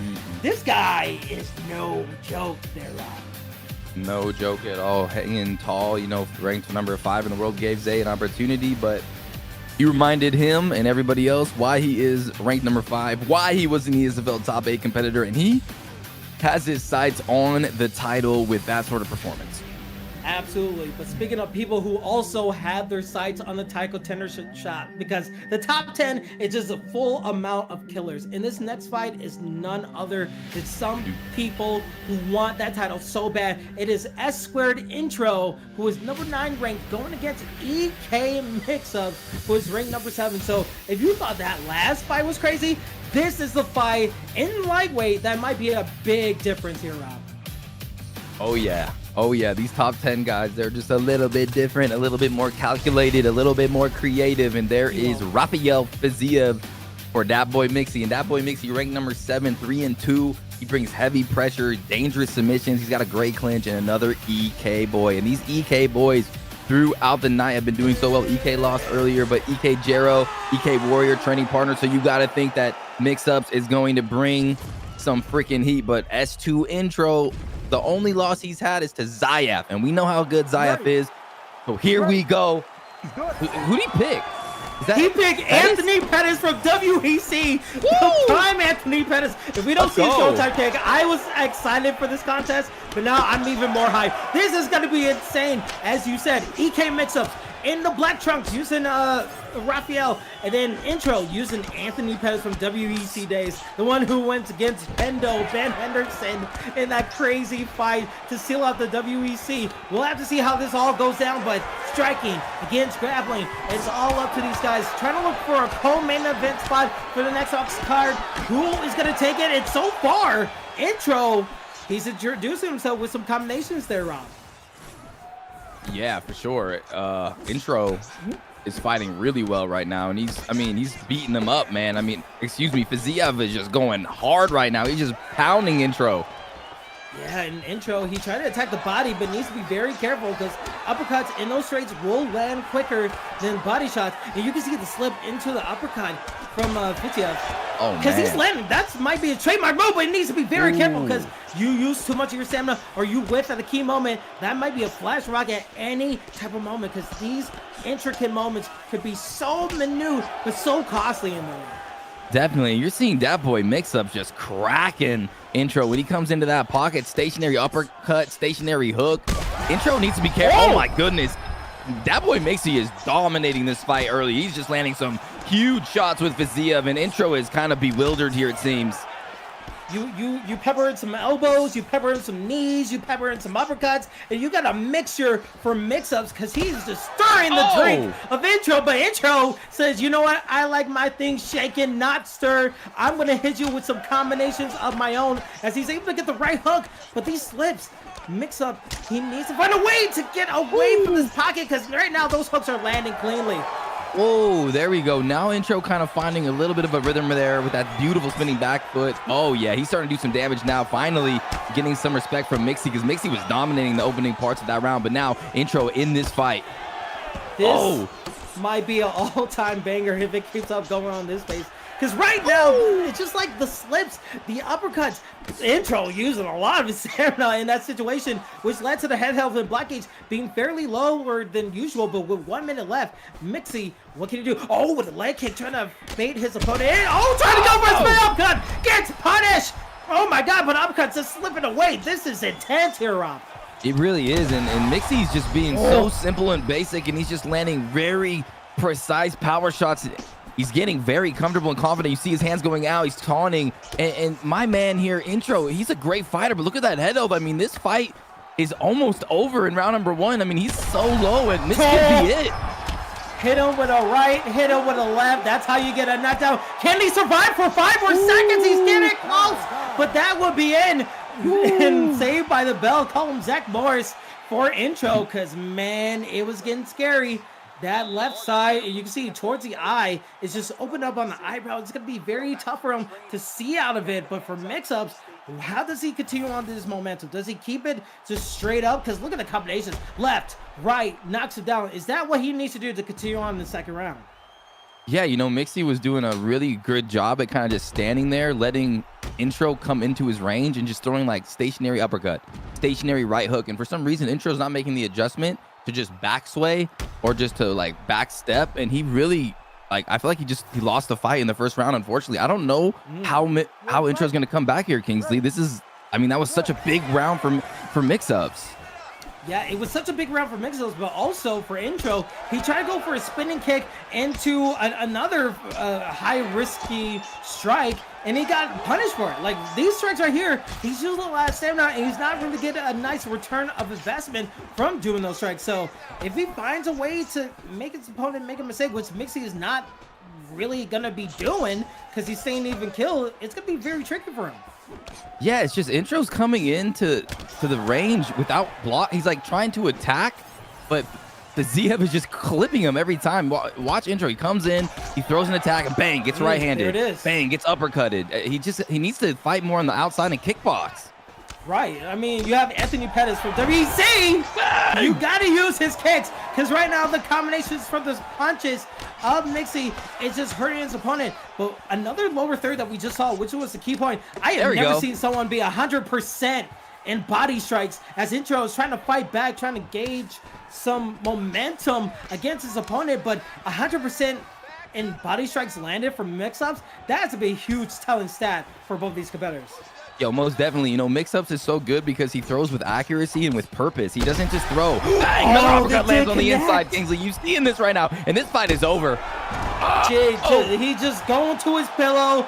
The bed is coming. Oh, we don't even know what's happening. We're in the crowd. We're just going to Michael Bay, J.J. Abrams lens flare with his moving direction. But right now, Pettis, he might. Oh no, he's going for a submission here, Rob. He wants to put insult to injury. Oh no, someone needs to fire that camera guy back there. I mean, that was a terrible job, but he's got the stamina advantage. He's going to go ahead and get that armbar, lock it in. You see the purple bar on the top of the screen, but no, he races it and gets out. Intro gets out. He's on top, back to the feet, Kingsley. Woo! Oh, I don't know if he should get back up the stairs. Oh, he tries to go for a spinning roundhouse, but not able to get it. But maybe I would have liked to see him stay on the ground. He had top position. He had side control. Maybe he could use some elbows to damage the corner, but oh man, I don't think the stand-up was working to its so well for him. He's getting hit a bunch of times with an elbow like that. Man, Intro does not seem to mind getting just smashed on his head because Mixups is serving all-you-can-eat buffet bombs to the grill. That was a panic kick. I feel like that was panic because he knew his blockade was low. He goes for it again, and for the third time, he gets punished because that sound is low, and the head will fall as Mixup is mixing up the rankings once again with another victory. That was a execution. Look at that uppercut on the way down. Left hook connects on that temple. He's asleep before he hits the floor. Someone get Intro a pillow and a baba.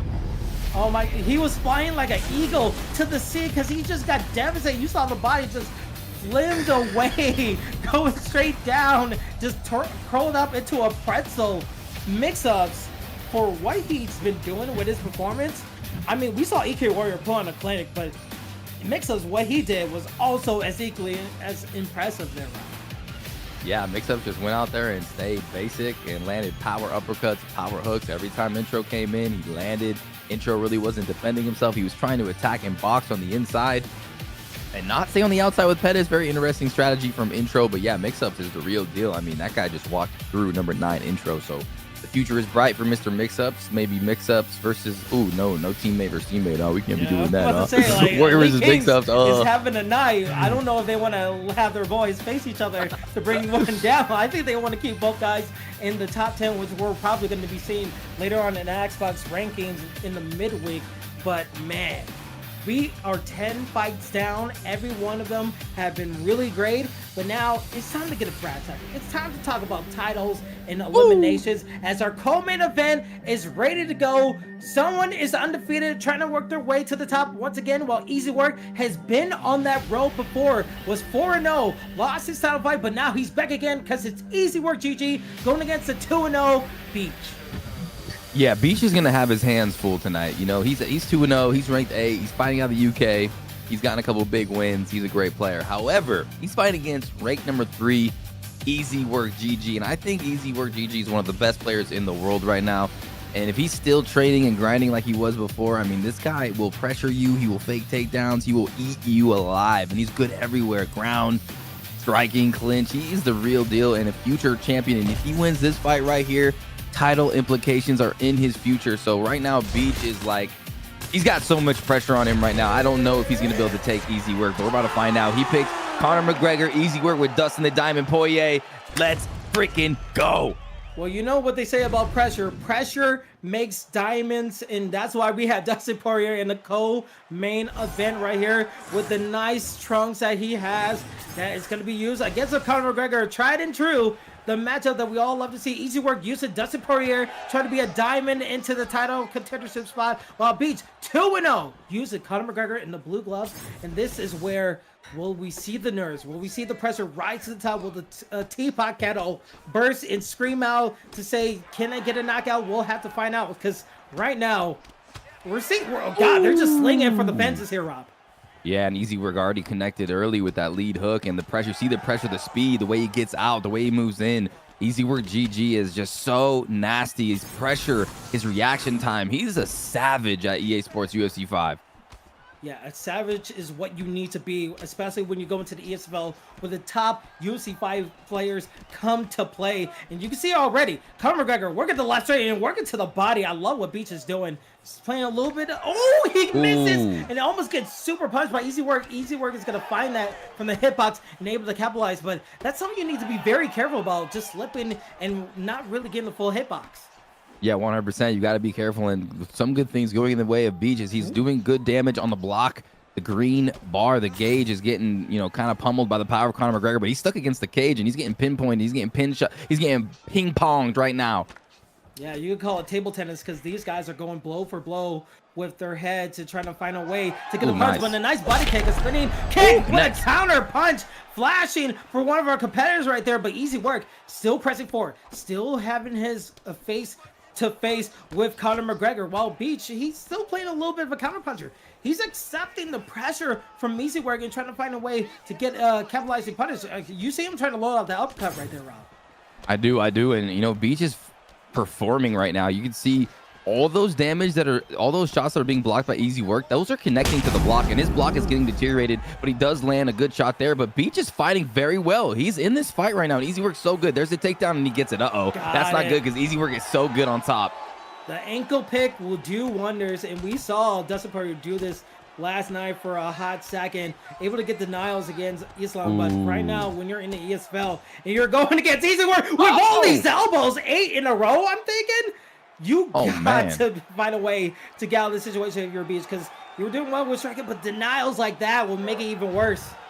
Yeah, and if Easywork senses, you know, the striking is going even or not in his favor, man, easily takes you down. And then you have to worry about this vicious ground assault. Good job there by Beach getting that denial on that right side. And it seems like Easywork just trying to find okay, postures up here, could do some damage. You know, I mean, 20 seconds left. It's in the first round. You still have plenty of play time for both of these competitors. For Beach, you want to probably get out of this situation. For Easywork, you're just saying, like, okay, I'm just going to keep this in the back of my head, knowing that I could take him down, knowing that I could do something on the ground game, because you see 36-32 in total strikes landed, but the significant strikes were in favor for Beach.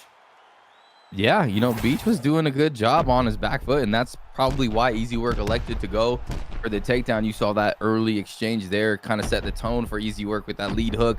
But man, Beach is 2-0. He's gotten this title, or excuse me, this co-main event slot for a reason, and you know, I'm impressed with his performance so far.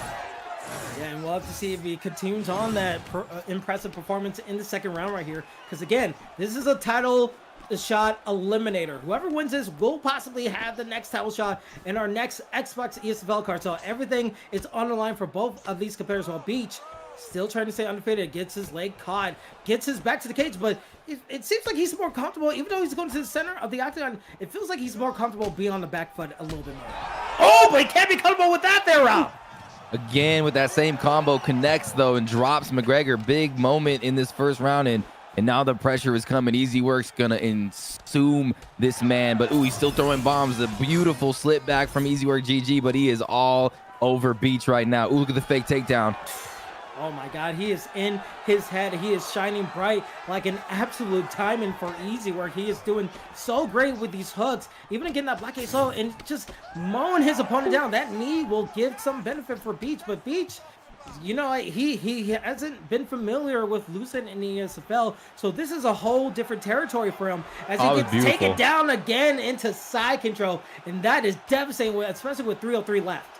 Just amazing timing on that takedown while he was throwing. You know, he just put him right on the back, and now another opportunity for EasyworkGG just to hold him, control him, do some damage, and outwork him here on the ground. And Beach has got to find a way to get back to his feet here, but easier said than done.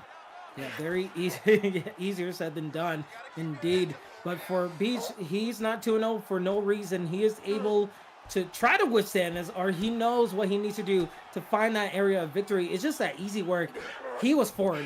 He was the same person that Beach was when he was making this rise. So it's just now that the proven experience from Easywork in these situations is what Beach probably doesn't have enough of. He doesn't know how to work into the mug, even though he has a chance to get up right here, but he's losing a lot of stamina while he's doing it there, Rob. Yeah, all this grappling, all this body work is just gassing out poor Beach. And right there, look at that, all that stamina loss to try to avoid that takedown. And Easywork now in full control of this fight. Oh, yeah, man, look at those combos. Yeah, look at those combos, but also look at the stamina. Beach wants to like answer back, but how can you when you know that Easywork has 7 to play with? If he gets the block gauge low, he still has enough in the tank to fight against him and do something crazy. Even though the overhand, I don't like that, but nice uppercut to the body works really well for Easywork. Beach needs to find a way with 40 seconds to get some momentum. Yes, sir, Kingsley. And the only thing, he doesn't get him with that one. Beach with another nice body, spinning body kick. That's very good. And, you know, Beach has done a good job landing shots to the head, landing shots and deteriorating the block. But with his stamina so low now and Easywork just all over him, it's going to be such an uphill battle here to get this win. Yeah, he was able to get it straight, which was nice for Beach, but he's going to need to put more together because right now it's more Easywork playing more mental games with Beach, seeing what he can do. Because we saw Beach, he tried to go for a body shot, but he just pulled away. He was like, you know, I'm not going to do it because I don't want to get capitalized in the final second. So in the third and final round, do you think Beach has to go for it all? He might possibly need a finish. Yeah, unfortunately, it's going to take Beach doing some amazing combination, making him run into an uppercut, and just Easywork doesn't make mistakes like that. You know, I don't think Beach can come back here, Kingsley. So we'll have to see. Will it be light work for Easywork as he could possibly seal the deal on another chance to get a title in the ESFL Xbox cards, or will Beach find a way to enter back, pull off a miracle run, and continue on his undefeated streak? He's on the way as he gets a nice knee, but he uses a lot of that stamina there, Rob. It's so hard to capitalize on it because you're just at a stamina deficit. Yeah, it's so hard to put together like a powerful combination to try to, you know, rock your opponent. Oh, but there's a nice left hook as well. Beach is fighting very well here. It's just Easywork just seems to be one step ahead of him. Bang, cracks him there. Jab, jab, left hook. He's off from right hand down. He goes. Down he goes again. He still has a chance. Barely any head help left, but Easywork. He saw his opportunity. He saw the rock, and he was able to get the strike. But here we go. Now it's up to Beach. This is probably last chance. If he gets knocked down again, he might get a chance. He tries to go for a flight knee, not able to land. It gets two body shots for his troubles, deteriorating that stamina even more. But right now, trying to go for a jab, gets caught, loses a lot of stamina, and gets a full takedown. Absolutely commend Beach for his defense, and he's not giving up. He's not breaking mentally. You could tell he's in this fight. He's trying his best. He's defending a lot of these takedowns. He just doesn't have the gas anymore. Easywork's game plan is just to erode your stamina, erode your head health, injure you, do everything to make your life a living hell in there. And Beach is responding pretty well, but man, Easywork is the real deal, man. I think a future contender is shining bright right here and showing why he is so damn good. He is so damn good. And also with another ankle pick, able to get denied. Under 2 minutes left. But look at that. He's like, you know what? If I'm going down, I'm going down in a blaze of glory. But for Easywork, we know that he's gone through this so many times. He was 4-0. The only loss was to Fadanator, or the current champ. He wants to get a chance at that again. He wants to run back again, but he gets... Oh, he actually gets it. I thought he was going to get denied again. But for Conor McGregor, with 113 left, he could possibly go for submission. But Easywork, he's having his fill of just amazing momentum here, Rob. Yeah, and Easywork is all business, no play. He's here to get the win, and he's here to be just on point with everything. So he's a treat to watch. You know, he's always going to be someone really hard to beat. I'm really curious to see what happens when he gets the title shot, and he's pointing, he's laughing at him. He's like, man, this is over. Bang, uppercut lands, takedown. But he denies it again, Kingsley. He denies it again, but the stamina won't work for him. And we saw this groundwork happen in the first round. Those elbows, those side control situations, denials of the takedown, that led into the victory for Easywork, as he's not able to get the knockout, but he's able to get a decisive victory in the co-main event. Or at least we hope. I'm crossing my fingers, not gonna win. There's no way he lost that fight. There's no way he lost that fight. And that's his name right there. And that's what he did, Kingsley. That was Easywork. GG. I mean, I was dominant. Beach fought well, too. You can tell that's a game opponent. He was throwing good shots. He was making Easywork work. You know, he was making that block deteriorate. He was punching him in the face, but Easywork is just too good. You know, his takedowns, everything. He's just a full MMA, well-rounded superstar in the ESFL. Yeah, absolutely. And we saw a little bit of the fight scorecards while they were still in post-fight menu. It was 30-27 all throughout, so it was pretty dominant from Easywork, doing such a nice job in those situations. So Easywork, that was a title fight eliminator. I'm safe to assume that Easywork will have a chance at the title once again to redeem himself on the road forthcoming. But Rob, before we do anything, ladies and gentlemen in the chat on Twitch and on YouTube, everyone preparing for things to get down, ladies and gentlemen, it's about time for the main event.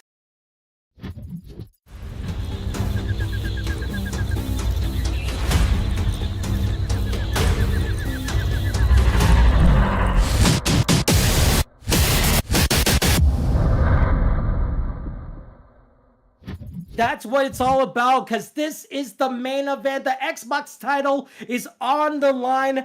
Fadanator, the champion, 6-1, currently has the top tied for one title defense. If he wins this one, he gets to be the leading runner for the actual title for the Xbox title. For DirrtyDave, he is the contender, number 4th ranked, 4-2. He is looking to change everything up and disrupt the situations. This is what the main event is all about here, Rob. Yeah, this is what you want to see in a title fight. Two hungry, dangerous competitors at the top of their game colliding, and that's what we're going to see here. DirrtyDave has been so damn good in UFC 5. I mean, he's been so impressive to me. He's gotten so much better. He brings elite wrestling, crafty takedowns, and he has a methodical striking game. You cannot count this guy out ever. He's bringing so much momentum, so much ferocity, but he's going against the champion here, Kingsley, and ladies and gentlemen around the world, FSK Fadanator on the brink of domination to be the best champion so far this season. And what are those picks? Did you see right there? Kingsley, I saw Islam. Islam versus Dustin Poirier. We're getting a run back from last night because everything is on the line. Get your predictions in the chat. It is about to go down again.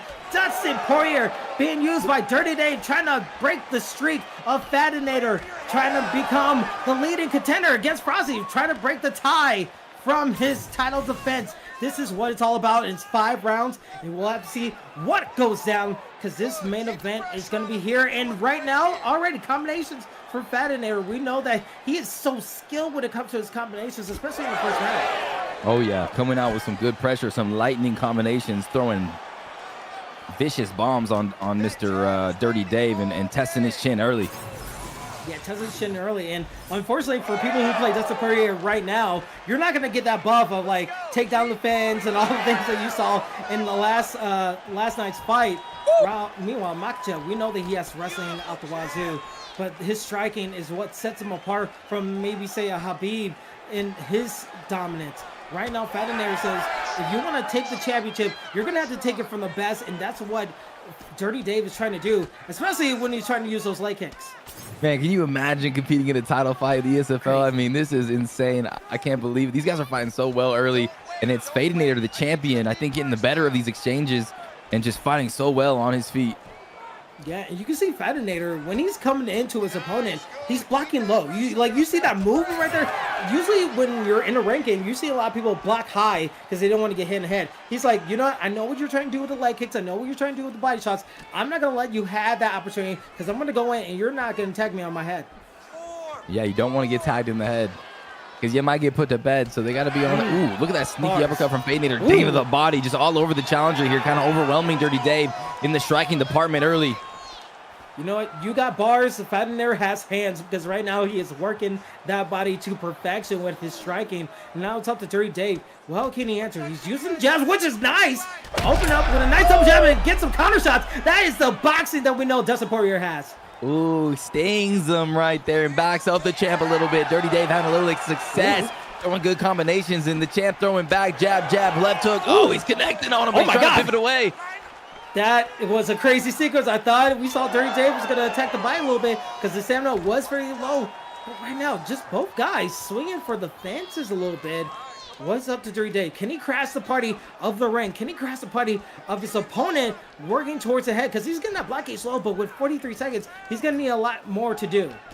Yeah, definitely. And the champion, Fadanator, is making... Oh, DirrtyDave finally. I was wondering when he was going to go for the takedown. I feel like that's where DirrtyDave shines. His takedowns, his top game, his ground game is where he is the best. But, I mean, his striking is good. Oh, snaps that body shot down and cripples Fadanator a little bit right there. Perfection. You get the pull, you see the body, bow, hit it, hit his stamina low, and that's how you end the first round. This is going to be a good title fight, ladies and gentlemen. Best Xbox card we had in a while. You'll be up to debate. I'll debate with anyone with him because the second round right here, what does Fadanator need to do to retain his title? Does he need to keep up with the striking? Maybe go to the ground a little bit? That's a good question because he started out really, really well, but the challenger, DirrtyDave, his striking is really good. I mean, he's a full package. There's a takedown. Oh man, DirrtyDave going to the ground this time. We're gonna see how these guys square up on the mat here with the champ on top with Islam Makhachev. Yeah, and that's a lot of time. Barely 30 seconds in, he was able to get the takedown. Fadanator is in his bag when it comes to the ground game. And into side control, we know that the elbows are deadly, so it's up to DirrtyDave. What can he do? We saw these situations before. Does it find a way to get up? And look at that. 1, 2, 3. Count Chocula would be very impressed about how many times he could count those elbows in. But so far, the posture up, the damage, everything is going to Fadanator's way. 100%. You don't see DirrtyDave too much on his back, so I'm interested to see how he responds here, if he's able to work his way back up, because he is such an expert on the mat, and so far trying to build that momentum, and he fakes it and takes it. Nice job, and this is a good exchange here, and he gets that full guard position, and interesting, he's going to stand right back up. I mean, we saw a couple of denials from DirrtyDave, but Fadanator says, you know what? I'm going to keep it standing up because I feel like I have a better chance. That is, what do you say to the mental of that? Do you think that works well for his game plan of standing back up? I don't know. I think he just respects DirrtyDave. He doesn't want to get caught in anything. He doesn't get rolled. He thinks he's got better striking. But DirrtyDave, the challenger, is starting to make this fight very interesting. He's starting to land good shots. He's starting to tag the champ, and it's pretty close. It's fairly close. One mistake could change everything. As soon as DirrtyDave got his black ace, he was activated to get his striking in. And that's what Fadanator needs to be very careful about, because right now going for a takedown. Can we see a denial? Yes, he does. He gets it. And that's huge for DirrtyDave. So huge. So huge. Now he's got to let his offense fly. He's got to find a rhythm here. He's got to get some shots against the champ Fadanator, who's letting these bombs go, the uppercut. And now the teep from Fadanator trying to keep him at range and a little bit out of range of these shots. Oh, they're exchanging up. That connects. Drops him. He changed the timing. He thought he would go for a 1, 2, 3, the straight out combination. But DirrtyDave left himself open with the right hook. And now it's up to Fadanator as he gets an uppercut. Oh, he's just smothering his opponent with punches. And with 107 left, can DirrtyDave survive? I don't think so. He's going to try to get on that left side and pivot away. He's throwing, but the back oh my goodness, he flexes, and that's a wrap. And still, Fadanator is now your reigning, top trending, top setting Xbox ESFL champion, as he is now have 2 defenses on his record. 2 defenses, and he had, I mean, this defense was very special because this was DirrtyDave, and DirrtyDave is absolutely disgusting at this game. He's been surging in the ESFL, and Fadanator takes his life, and now he's 7-1, Kingsley, 7-1, a dominant champion, reigning supreme, and still Fadanator on top of the ESFL Xbox world. You know what? I just have like a moment of like realization. Is that Fadanator is now the current champion, as we hear Bruce Buffer in the background. But EasyworkGG, EK Warrior, we also got Mixups in the whole bag of people who are just staring daggers at Fadanator, because now the person who was on top of the mountain, he has so many targets on his back, and everyone wants to go for the gold. And there's only so few Xbox cards left in the season, so if you want to take them out, you need to take them out now. And now everyone is chomping at the bits here, Ryan. Oh yeah, he's got Easywork with the sniper scope on him, looking phenomenal. That's going to be a crazy fight. That's going to be a huge test for Fadanator. You got Mixups coming with an amazing performance. EK Warrior just looking like an absolute animal out there, and it's just been a crazy event on the Xbox scene, and so many damn good fights tonight. I mean, just what an incredible event. What an incredible event. And it doesn't stop here, because, you know, even though we're done with this Xbox card, there's a PlayStation card coming up next Sunday. And if we could take a look at that, my goodness, the PlayStation title is on the line next weekend. It is going to be Go 1099 putting up against Host Ninja, which I know everybody is super excited about. You got Smudger versus Bravo, Wavy versus the Pug, Samurai versus Volk. This is an absolute banger of a card on the PlayStation side here, Rob. Such a fantastic card. Don't Data Cam versus Tech. Word Life coming back to try to get a win. You got freaking Treehouse, the submission specialist, and then moving up the card, you got freaking Go 1099, I think the best player in the entire game right now, defending his title or going for the title against Host Ninja. I mean, this is an amazing card. You do not want to miss this one. June 9th, 2 p.m. Central Time, live on Twitch and YouTube. Dude, the prelims have Papa Doc versus Cryptic. Are you kidding me? This whole next week's card is insane. We have been on a roll for ESFL, and I can't wait to see how it all goes down. But before we head off and sign off, Rob, we gotta talk about Fight of the Night. I know who you have as your Fight of the Night. Do you want to say who do you have? I don't, because I completely forgot that banger fight. Was that Dex Primacy? Was that the fight that I wanted to be? What was the fight? I was like, this is Fight of the Night right now. No, I got you. It was Zay versus EK Warrior, because EK Warrior did the point with a Max Holloway. Oh, yeah. And he put on a freaking clinic. So congratulations to Zay and EK Warrior for putting on an amazing showcase for Fight of the Night. Also, special shout out to our two guys who were made their debut in the first fight. M-Town's Finest versus Skinspire. That was a hell of a contest for both guys making their debut as well. So also a little special shout outs for them. But Zay, EK Warrior, our Fight of the Night for ESFL 165. And man, we are only getting bigger and better from here. Before we sign off here, Rob, anything you want to say to the people before we go? I love all of you. Thanks for tuning in. ESFL is always an amazing experience for me, and Kingsley, always a pleasure to share the booth with you. Always lit on the comms, and yeah, just let's keep going. Let's keep rising to the occasion, and can't wait for the PS card next week, baby. Have a good week. Absolutely. You guys make it easy. Rob, you're a legend in the booth. Always a pleasure working with you. Thanks to all our guys in the staff in the back, working on predictions, chat, moderation, all that stuff. It's been amazing. We can't wait to see you guys next Sunday, because this is going to be a banger card for the PlayStation side. So for me, Kingsley, for Rob, for everyone in the booth, this has been ESFL 165. Thank you so much, and have a good night.